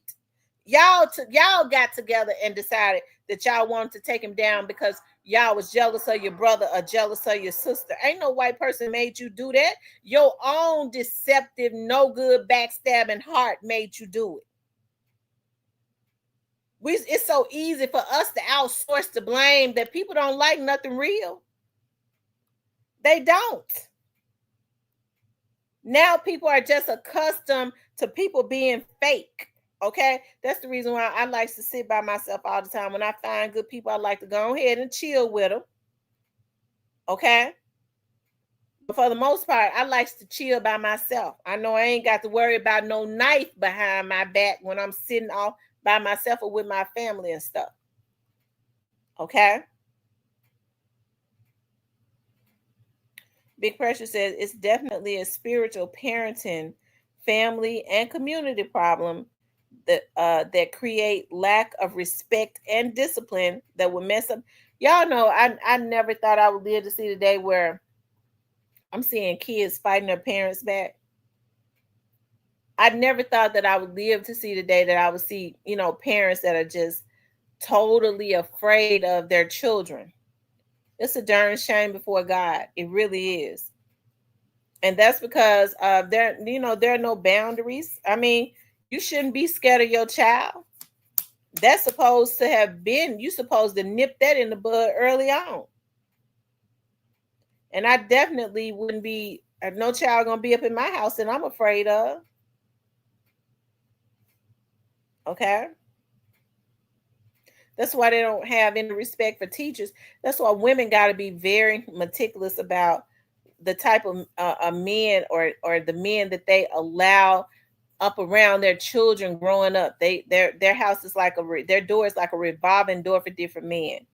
How in the world could you ever sit up and have men calling you bitches and hoes and stuff? That's why I despise a man that ever think he gonna call me up out of my name. No, we can't be cool no more. Your mammy is a bitch, okay? And that's how we gonna play it, okay? You call me one, your mama one, and now we can't be cool no more. I don't want your friendship. If you was my man, you might get a strong right hook, but that's over, period. You could never call me out of my name and ever think that I'm gonna have anything to do with you. But a lot of women allow men to be disrespectful, okay, to them, and they're calling them B's and H's. They even marry men that they never were even supposed to marry, just to say, I had married him. And he, cussing you out, and your daughters are looking at that. Now they feel like it's okay for a man to be sitting up calling them up out of their name. Okay?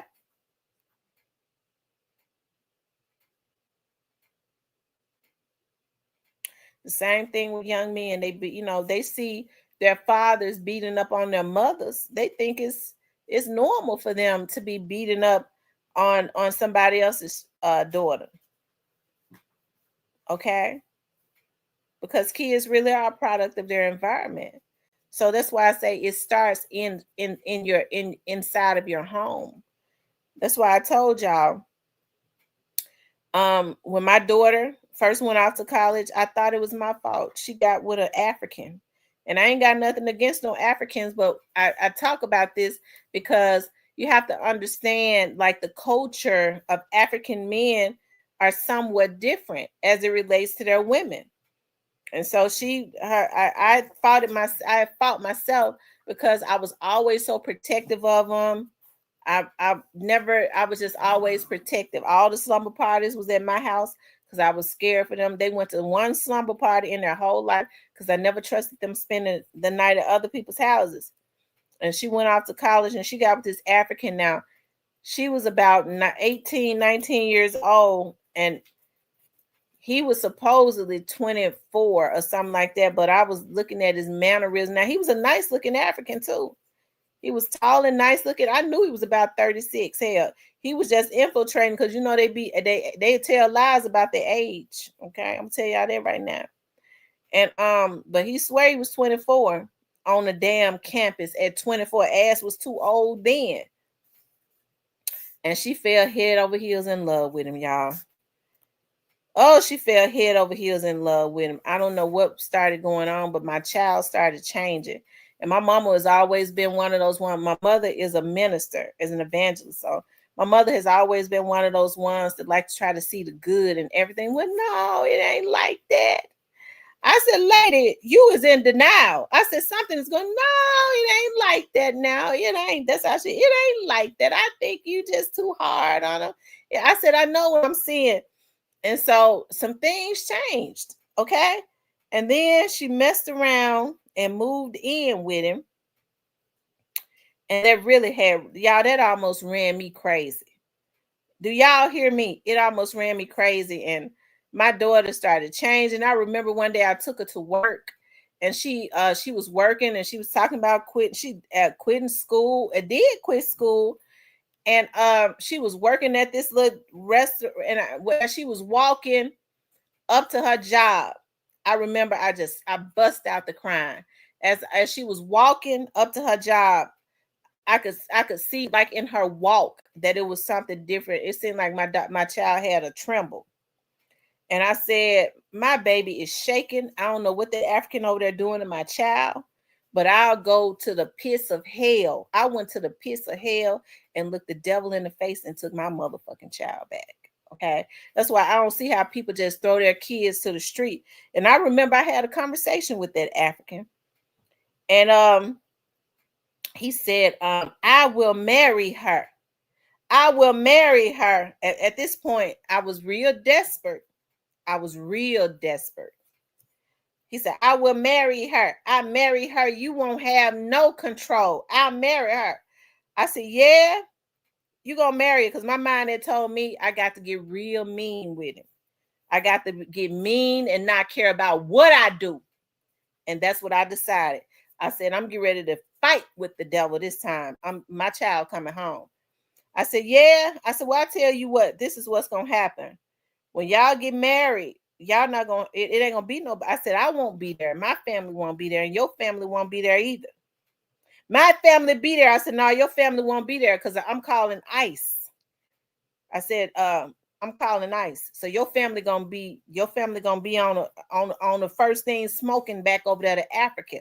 Because I know they illegal. Your grandmama and them got to go. I said, so you're gonna have to decide what it is that you want.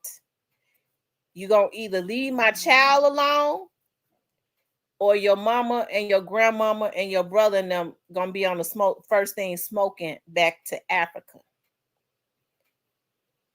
My child came home. That's all I'm gonna say. I ain't gonna need to talk about all that I did, okay?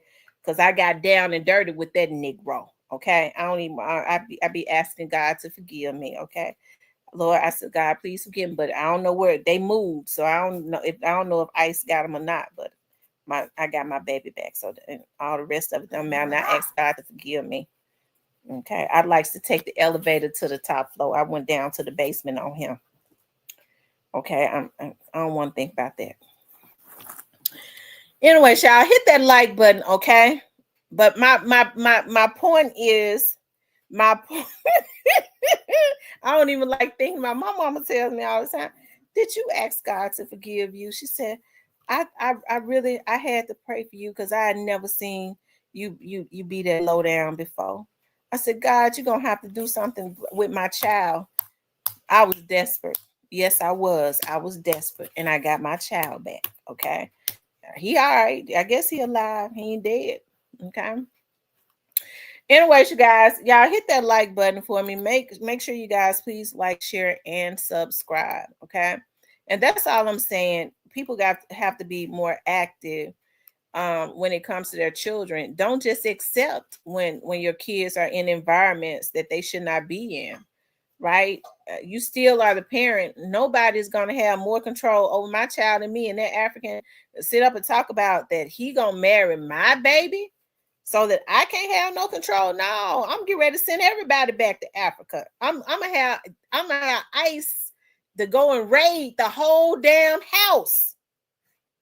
Okay, that's what I'm getting ready to do. Okay, I think they moved before they got there. They moved out of that apartment. And I'm going to tell you where it was right there in Mill Branch and Rains. They moved. Okay. I wasn't playing with him. Anyways, y'all, I wanted to, the last thing that I wanted to talk about was, because I got some things I got to do. Y'all remember I told y'all I went and got trained in writing grants and stuff. My dad had started sending me to get training so that I could really write grants for our nonprofit. And then I thought about there is so many grants out there for like Black businesses and nonprofits, and they're very secretive about it. So I wanted to get training so that I could help, our community, right? And then what I started running into is, like I say, the mindset of our community has to change, because I'm not gonna have the feds knocking at my door just because people want to be crooked. And this is one of the very reasons why I only do write grants and stuff for myself and for people that I really, really know that's actually got everything that they are supposed to have, right? Because of things like this, okay? And this happened within the Shelby County government, okay? And so I'm gonna tell y'all what they said. They said was going on, okay? With this man that was stealing from the Shelby County government. Hold on one second. It was the re-entry program. Hold on.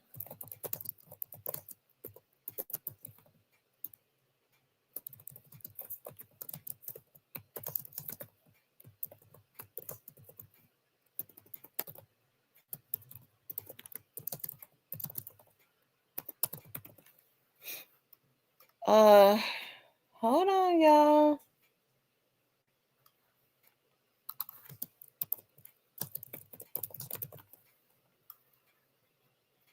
Okay, here it is.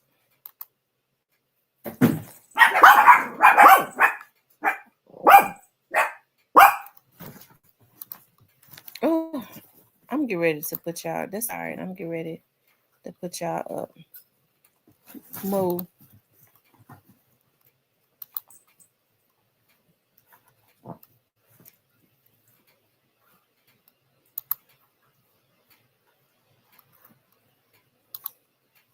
Y'all make sure y'all hit the like button for me, okay? Make sure you guys please like, share, and subscribe.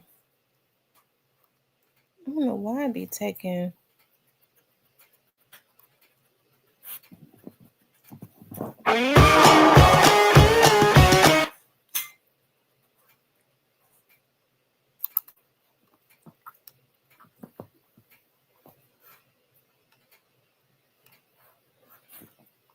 It helps felons turn their lives around, arrested and in jail on $1 million bond. DeAndre Brown was the poster child for ex-offenders who re-enter society, creating the nonprofit Lifeline to Success so he could help others just like himself. Action News 5's Imani Williams live in studio now with the charges Brown faces. Imani. Well, DeAndre Brown was praised in the community, especially in Frazier. After today's arrest, he now faces multiple charges for property theft, money laundering, and computer crimes. The executive director of the Shelby County Office of Reentry behind bars Wednesday night. According to court records, DeAndre Brown was arrested Wednesday after a grand jury indicted him on 12 charges. He faces multiple counts of property theft, computer crime, money laundering, and official misconduct. The indictment stems from charges dating back to 2020. In 2023, Brown was pardoned by Governor Bill Lee. He spent 15 years helping felons change their lives after incarceration, giving back to those who had similar backgrounds to his. I didn't apply for my pardon until earlier this year because I just really didn't feel like I deserved one. Everything they said I did. Tuesday night, he was applauded for helping others and leading the Shelby County reentry program. I want to take another opportunity to see another good brother here, our director of Shelby County Reentry, Brother Brown. Stand up. DeAndre Brown, for those who don't know, amazing young man, starting from the bottom, now he's here. He's our director of reentry. And again, great work that led to him being pardoned even by the governor for some of the things he has now. He's helping other folks get to that level. So thank you, Pastor Brown, for all that you do. According to a Shelby County spokesperson, he has been suspended from his executive director role without pay. Brown pastors Lifeline to a Dying World Ministries, where his wife, Vanessa Brown, is the first lady of the church. His wife was also arrested and faces similar charges. She is behind bars on a $400,000 bond. Well, we've reached out to the governor for a comment. He has not responded yet. Brown nor his wife have court dates set just yet. Live in studio, Imani Williams, Action News 5. Okay, they was stealing all the money, y'all. Listen. Now, the rumor is his wife is involved because she was also helping to write those grants, which means she was falsifying some stuff. And it goes back to what I was saying. You know, I know how to write grants. I know where to find. I don't do them though as I could, because people always want you to falsify stuff. I'm not getting tied up in going to jail for nobody. Okay. And so it goes back to me saying we have to change our mindset, because it says when a student is ready, the teacher will appear, right? I think things will start happening for us more once we start preparing, when we get ready, you know, not thinking about cutting corners, truly preparing ourselves, having the right energy, okay, removing toxicity from around us. A lot of us, God is ready to bless so many of us, but sometimes we have the wrong people in our lives. And I tell my daughters this, I tell people this that I talk to. Check around your own front door and start sweeping around your front door, meaning take out the trash. Oftentimes when you start taking out the trash, especially when you have a vision, when God has given you a vision and a dream, when God gives you the vision, God will give you the provision. When you have a vision and a dream, oftentimes it is imperative to start cleaning house, because I do know this, you can't go to another level with dead weight that should not be in your life. And sometimes we be sleeping with the enemy. You know, I don't care how long you've been with them. It could be a man or a woman. Sometimes we've been sleeping with the enemy for a very long time. We get to wondering about, you know, dog, why am I not here? Why am I not there? Oftentimes it's because of if you've done everything you can to clean up your life and your energy, sometimes it's the bad energies that are around us. And sometimes we hold ourselves back. We get to looking at there is some type of conspiracy against us. A lot of times it's just us, because we refuse to clean house. Everybody is not meant to go with you. Everybody is not going to be with you in the different seasons of life that we go through. We all have a different season that we go through to get to the promised land, right? And everybody is not going to be there. I don't care how we try to latch onto them, how familiar we are with them. Everybody, some people are just not meant to elevate with you. Okay.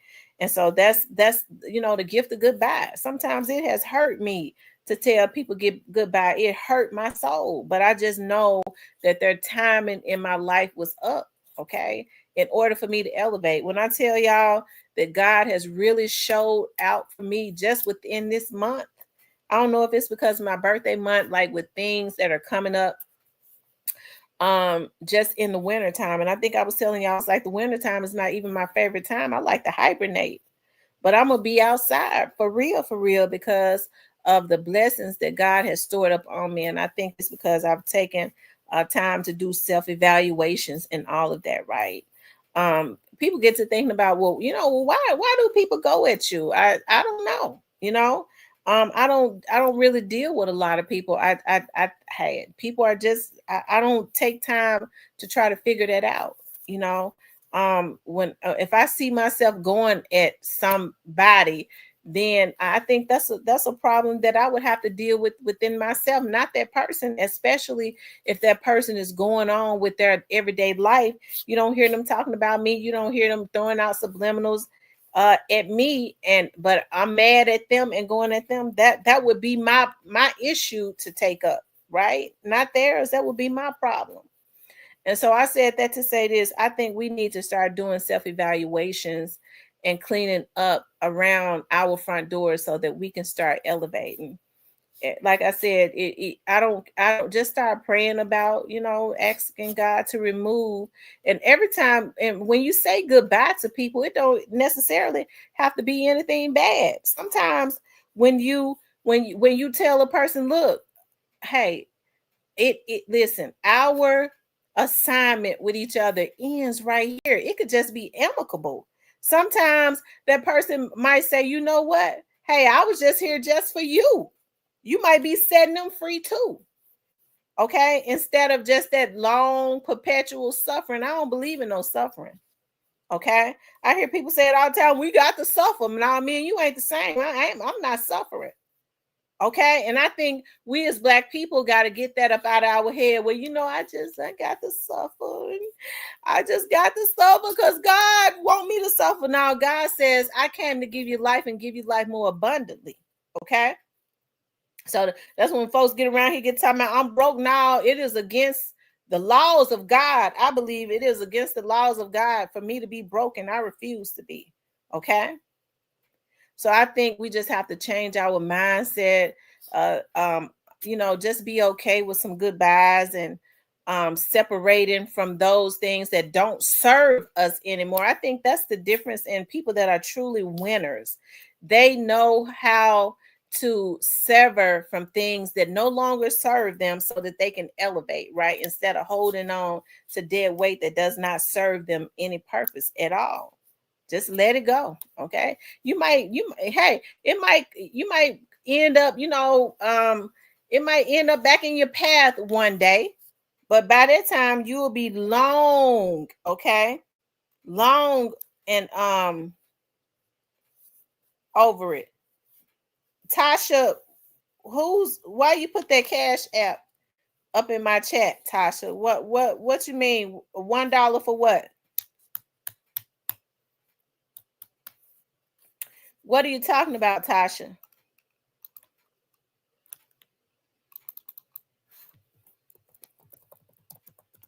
Okay, what are you talking about?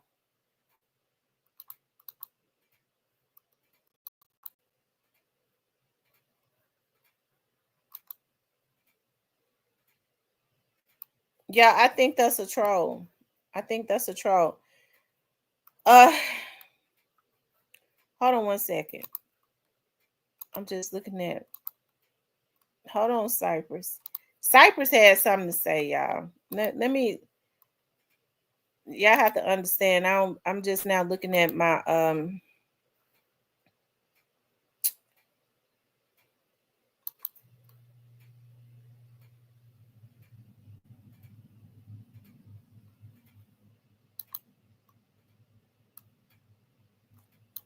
Hold on.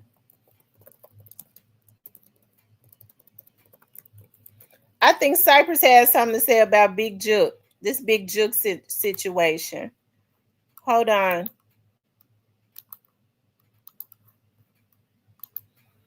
I'm just now looking at my social medias.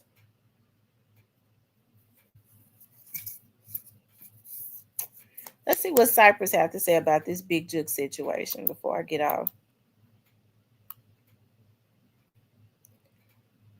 I'm not suffering if in any way I can help it, Miss C. That's right.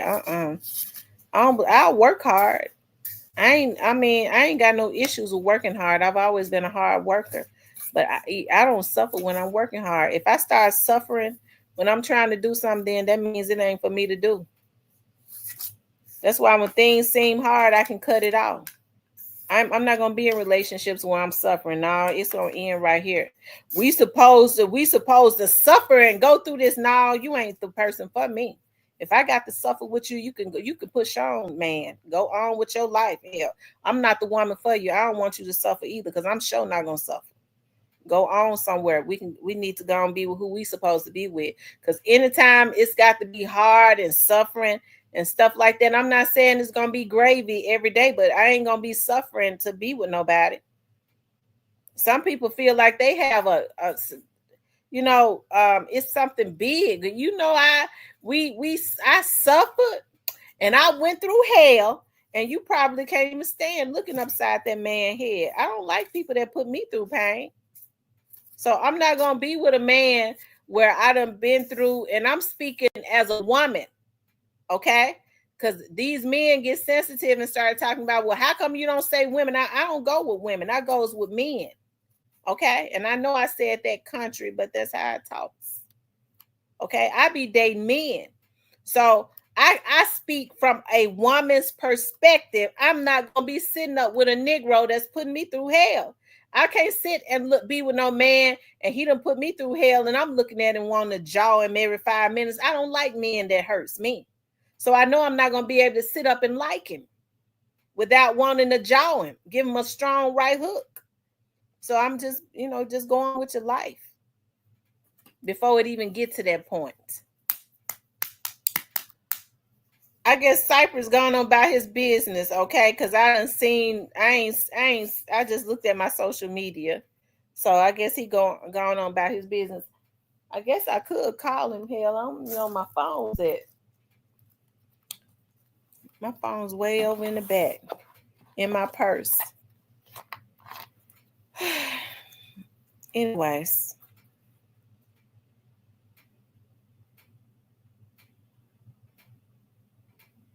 Cypress probably long been gone. Because I'm looking at, he sent me a message like over an hour ago. Anyways, y'all, I'm getting ready to get off of here because I got some things to do. I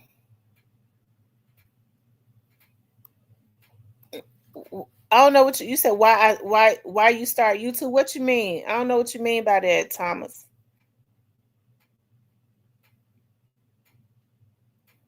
What do you mean? Why did I start YouTube? What you mean by that? Y'all don't block him. I want to hear what he says.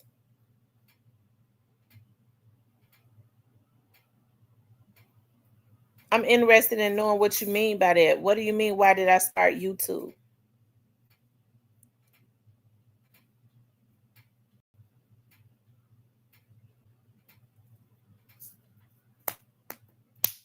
Thomas, hurry up and say something because we're going to think you're a troll and they're going to block you.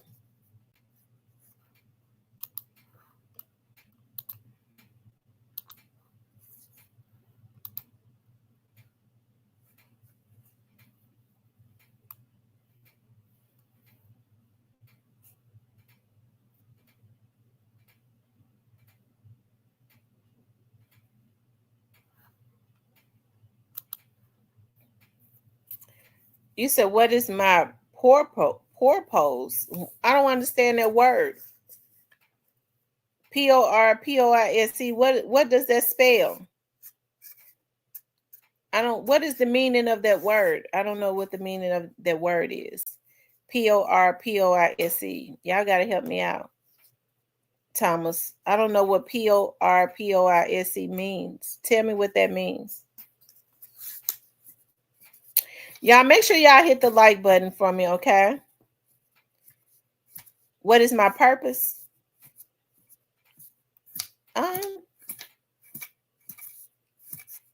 guess what everybody else's purpose is to talk about different subjects like I've been doing. What would anybody's purpose be? Why you ask me that, Thomas? Why would you ask me what my purpose is? Why?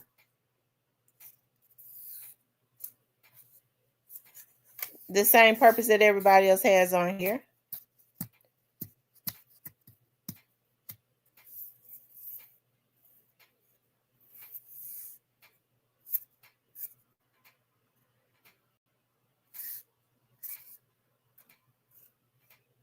So what was your purpose in asking me that question, Thomas?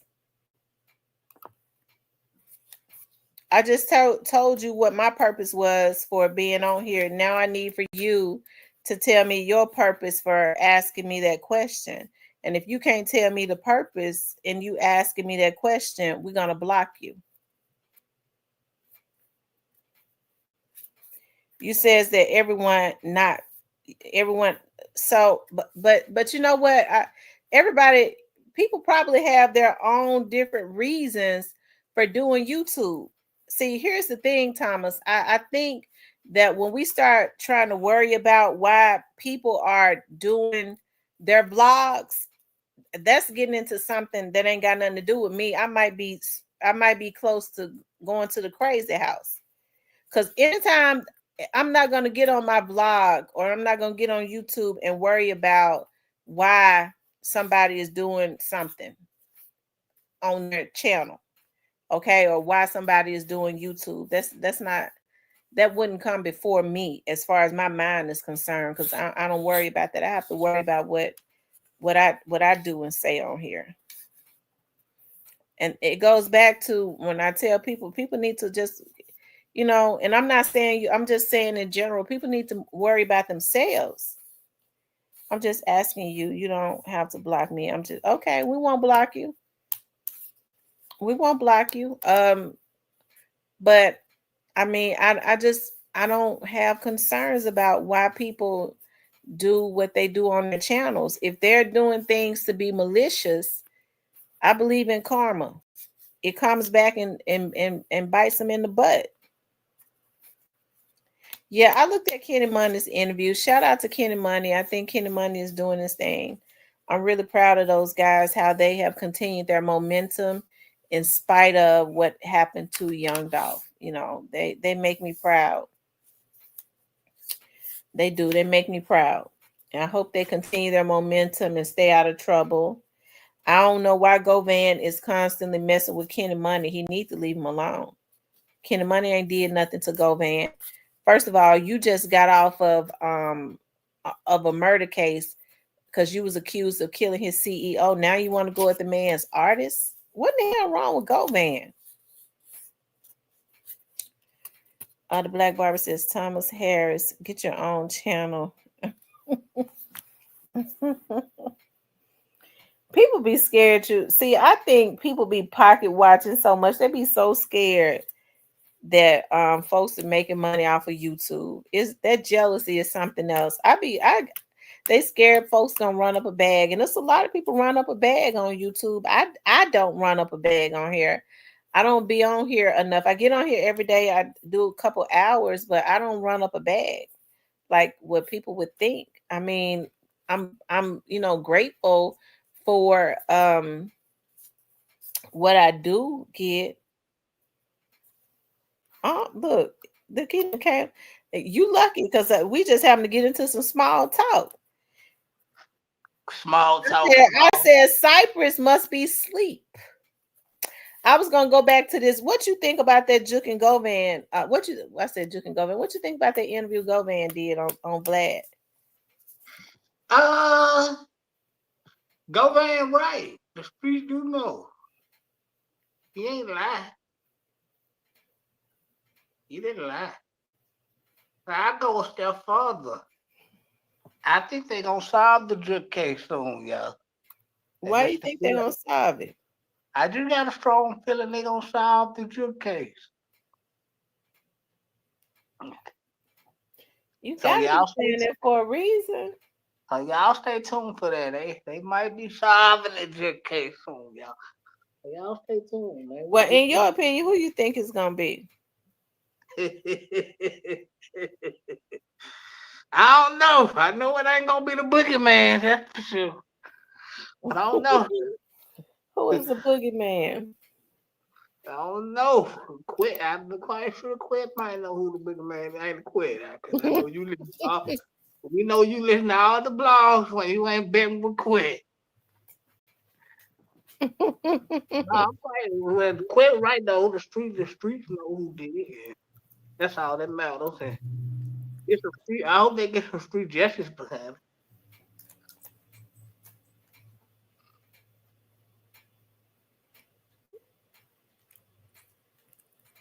Hey, sent me a message over an hour ago. I didn't see Miss D in this chat at all. Well, where she at? Tell her to come on through her. Oh, smooth talker. Where she at? She gives all the action when she pulls up. Ain't that right? Yeah, she be getting all the action. Enrolls at Miss T. So you said you think Quit. You think she asked about an hour ago. She probably ain't gonna want to come up, and I'm getting ready to get off in 10, 15 minutes. Yeah, I think Quit right. The streets know. Will it be in the street justice behind it? Who knows? But I got a strong feeling that the drug case gonna get. I'm not quite sure about the Teasy case. I'm quite sure what's gonna happen in the drug. What happened? I'm quite sure it's gonna reach the public. That's what I can say.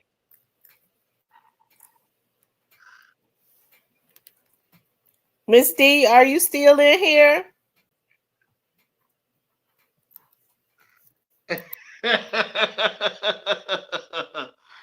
I think so. I think so. You leaning toward the right way, fella. That's what I can say. He said the suspects are locked up. You think the suspects are locked up? I don't know. Could be a possibility. Could be a possibility. No. That's what I possibility. It sounds like y'all know something that don't nobody else know. We don't know that. We just talking. When y'all get to talking about I mean, it's if they wanted to look out, they got to be some. I'm trying to think. I don't know nobody that's locked up. Well, good. Oh my God! I know you ain't trying to talk about Young Mob. I didn't say no name. Well, that's what you're saying. That's basically what you're trying to say. That ain't what I said. What do you think? Are you saying it's them? Who knows? We don't know. Well, I don't believe that they did it. I don't believe that one bit. I don't know. I wasn't there. I don't know who did it. Well, I don't know. Well, I don't believe they did.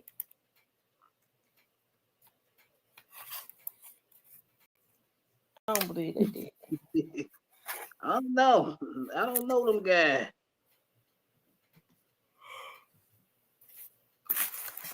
But I think we're gonna hear something pretty soon, y'all. So y'all stay tuned for that. Well, then, Cypress, what direction you going in? The people want to know. I mean, I could be going north, south, east, west. I'm gonna let them decide. But I don't know, y'all. But I got a strong feeling that something strange turn of events gonna happen, and some stuff gonna start getting solved, and I don't know. And people gonna go possibly if they don't die, they going away for a very long time. Now, Cypress, I know you ain't sitting there talking about my little son did nothing. You know that little son bitch a demon. You know that he. Yeah, but he ain't do that though. I didn't say he did nothing. But you know he bad. Yeah, but he didn't do that. I ain't say he did it, but I'm saying he bad. Well, I mean, all them little boys out there bad, but he ain't. Why would they try to put what happened to Juke on him? Who put what happened to Juke on him? I ain't hear nobody put what happened to Juke on him. Well, I feel like you insinuating that. You didn't say that's not. You didn't say that's not who I'm talking about. You didn't ask me. Well, who is that? Who you talking about, Cypress? I'm just gonna flat out ask you. Who is you talking about? We don't know. Could it? I mean, we don't know. But I got a strong feeling some stuff gonna start. Some stuff gonna start coming out. Well, I can tell the way Quet. I believe if it had been some of them, Quet would have said it was them. I don't think he would hide it if it was them. I mean, it might be in the profile. You never know. You never know. Could be in the profile. Who knows? I don't know. Shout out to Quet. I don't know. It might be in the profile. Who knows?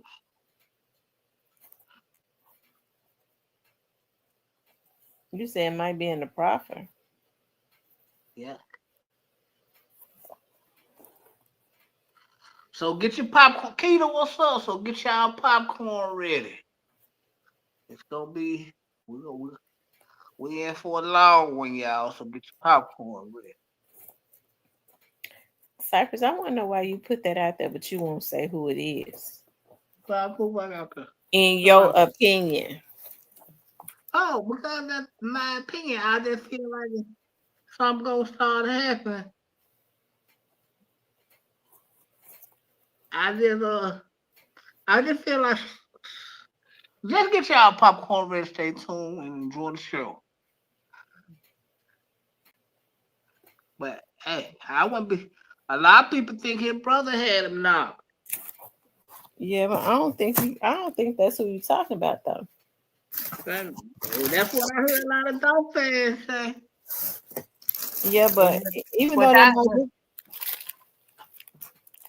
which let me say this, I don't believe that he did it, but from the way y'all were describing when he told him, hey bro, don't go to repair.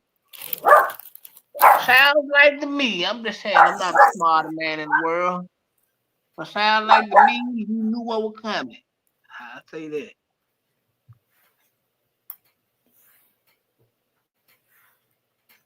how would he know what's coming? How would he be able to tell him don't go to the repairs if he don't know what's coming? Yeah, but that's not who you're talking about, though. I think you're trying to insinuate somebody else hit him up. I just want to know who you talking about. I mean, it could be anybody.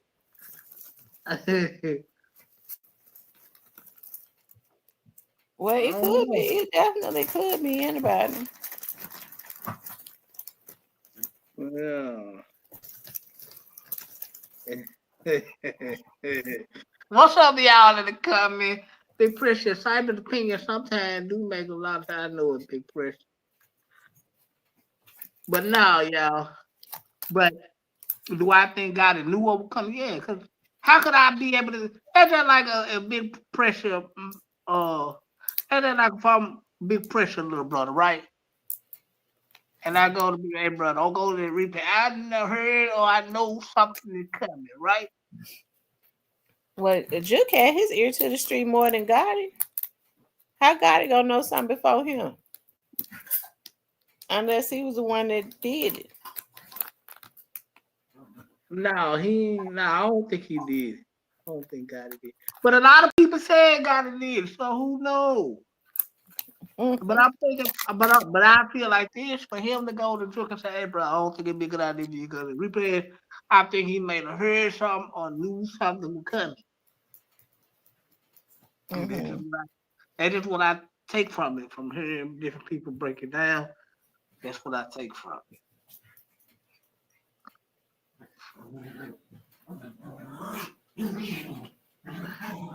Stan G, where you at?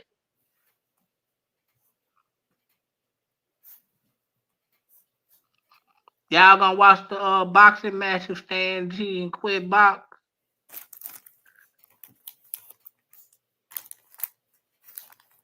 That's what they trying to do, box? Yeah. I got my money on Quit. Lord have mercy. I think it'll last probably 2 minutes. I got my money on Stan G. Stan G stays up for 2 and 3 days. I don't think Quit can. The man that stays up. I don't think Quit can match that. Somebody stay up for 2 and 3 days with energy. Man, somebody stay up for 2 or 3 days like that, they're gonna be the first one to fall, because I'm one that's gonna be sleepy. Shout out to Stan G. I like Stan G. I don't think Quit and Stan G need the box, because I think Stan G would genuinely box Quit. I think Quit, not unless they run the play. You think they run the play? I don't think so. I think Quit is genuinely mad at Stan G. Yeah, I would love to watch that boxing fight. I'm putting my money on Quit though. I think it'll last 2 minutes in the first round. I don't even think is Stan G even 40. Oh, I don't think Stan G even 40 yet. I think I mean it don't mean nothing. But my thing is I don't think him and Quit should be boxing. I mean, hey, I'm a fan to go and get it off your chest and let it go. They said Juke knew it too. Yeah, Juke knew who he was into it with. That's why he put it on his channel, didn't it? He said, rather than face me, you'd rather snake me. Shout out to Big Jug, man. Juke knew who was mad at him. I wonder who was mad at him, y'all. I don't know. The room wasn't the rumor that they had been shooting at him? Didn't they say that in the streets? Yeah, they had been shooting at him. So if they had been shooting at him, that means he was into it with somebody.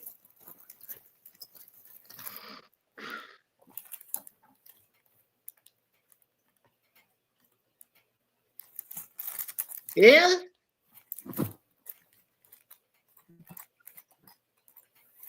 He was into it with somebody then. So you think some of those guys around him would know who he was into it with? Uh-huh.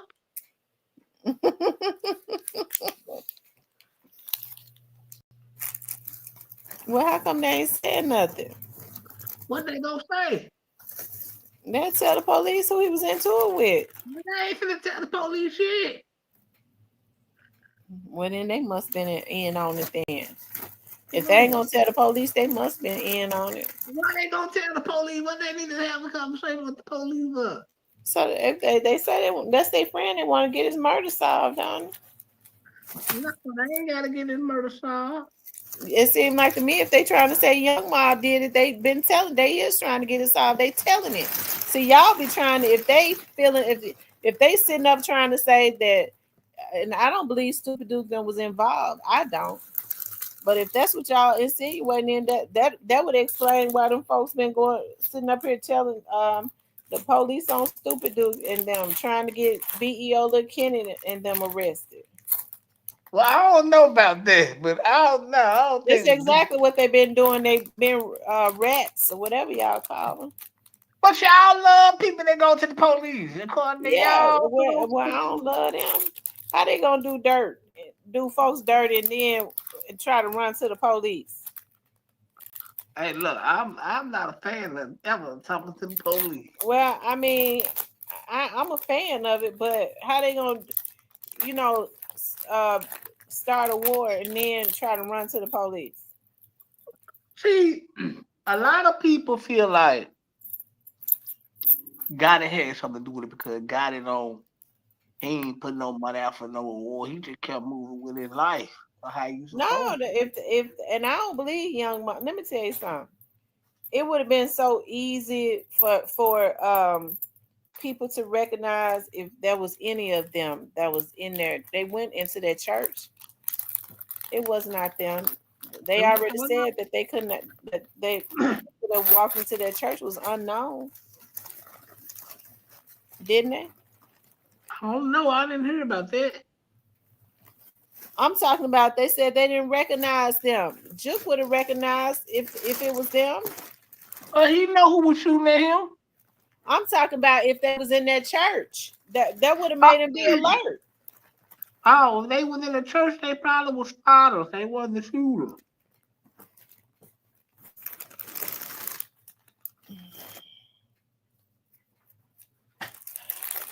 Anyway. I don't believe it's who y'all trying to say it was. I don't know who they listen. People said God had something to do with it because he didn't put up a reward and he ain't finna put up no reward for that. Like, no, he ain't finna put up that's his brother. He ain't putting up no reward. He ain't talking to no police about it. He keep going on with his life. That's how you do it. See, they was raised different, man.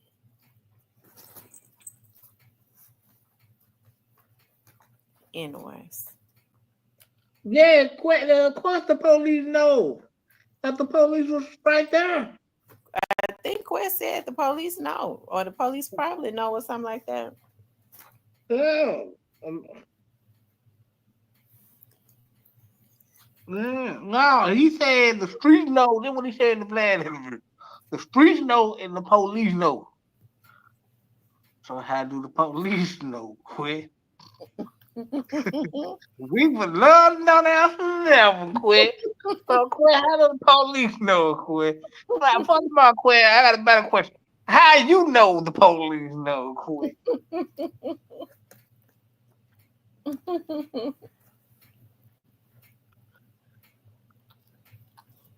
Boy, I tell you, some of these niggas, I want to stand 3 feet in there.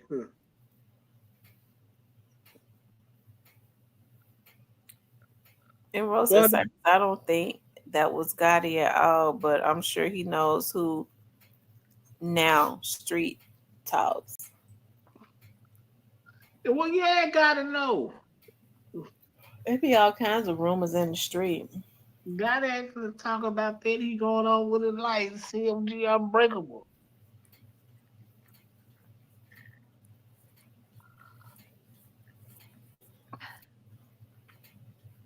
He just got glow that Cadillac. Got it just doing his thing right now.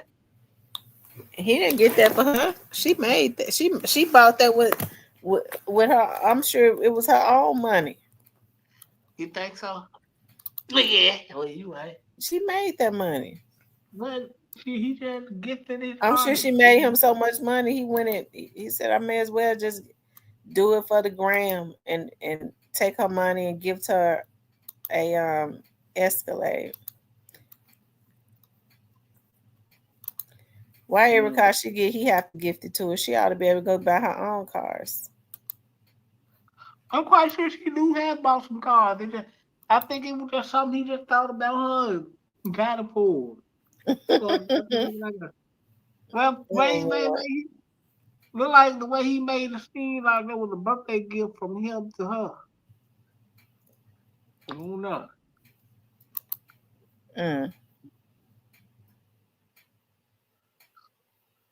Anyways, okay, I got some things to do. I got to get off of here. All right. I appreciate you for coming up, Cypress. Anytime. All right, y'all. All right, y'all Cypress. later. Man. Y'all go. The rest of y'all go to bed. Okay. Talk to you later. All right. All right, y'all. I appreciate y'all for tuning in. I got some things that I gotta do. I'm probably gonna I'll get on tomorrow and I'll get on I'll get on tomorrow and Saturday. But like trying to turn everyone against God for that Rico.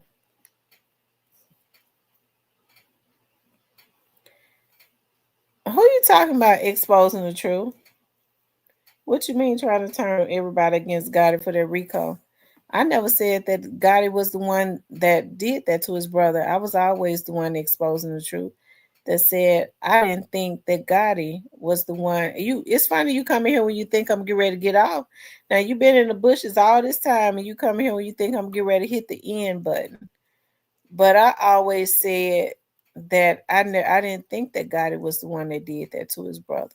So how could I be trying to talk Gotti, talk everybody against Gotti for their recall? And here's the thing, exposing the truth. You put a LOL at the end, but I mean, I was going to say, I bet you I get the last laugh, but I mean, it don't give me no pleasure to see that these men destroyed their own lives trying to destroy one man's life. So, I mean, I don't even have to go back and forth with you because, I mean, let me just say this. It's going to happen the way that I said it was going to happen. And that's all I got to say about that, exposing the truth. Anyways, y'all, I appreciate y'all being on. He said 777, whoever you are. I don't care if you block me. The only time you get to do something and feel important.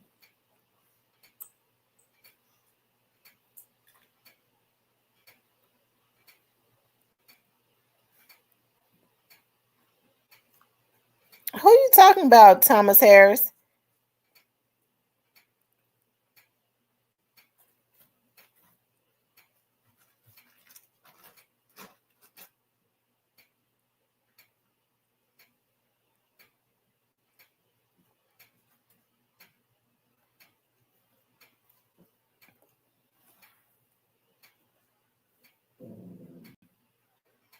Who is 777? Who are you talking about?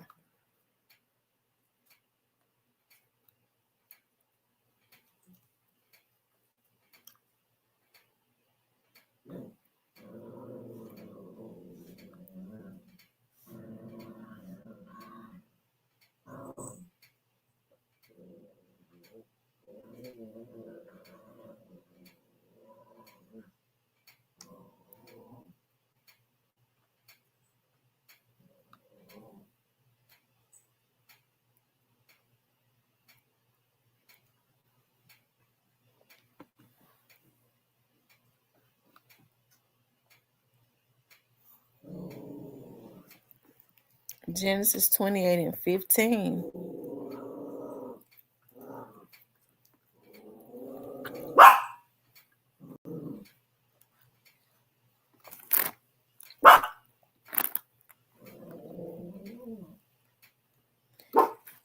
Thomas, who are you talking about? I'm going back and looking at Thomas' comments. Who is Thomas talking to?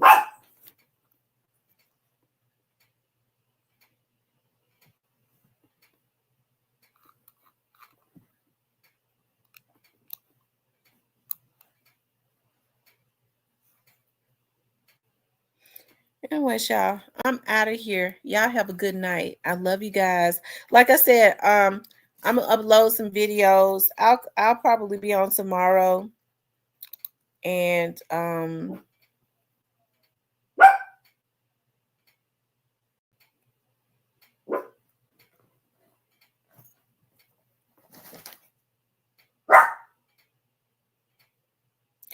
okay, I'll come on. Like I said, I'll be going to Chicago for a few days next week to party it up with my friend who has a birthday, who's having a themed birthday party.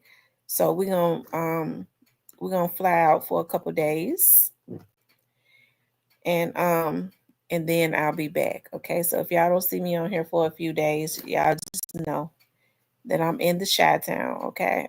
Child, I can't even say which day I'm gonna be out there. I'll let y'all know when I'm on my flight back. Okay. I don't want nobody to be putting no hits on me, child. I rebuke that in the name of Jesus. Ain't nobody gonna put no hit on me. And they ain't got no reason to. Anyways, you guys, I love you guys. I'll talk with y'all later.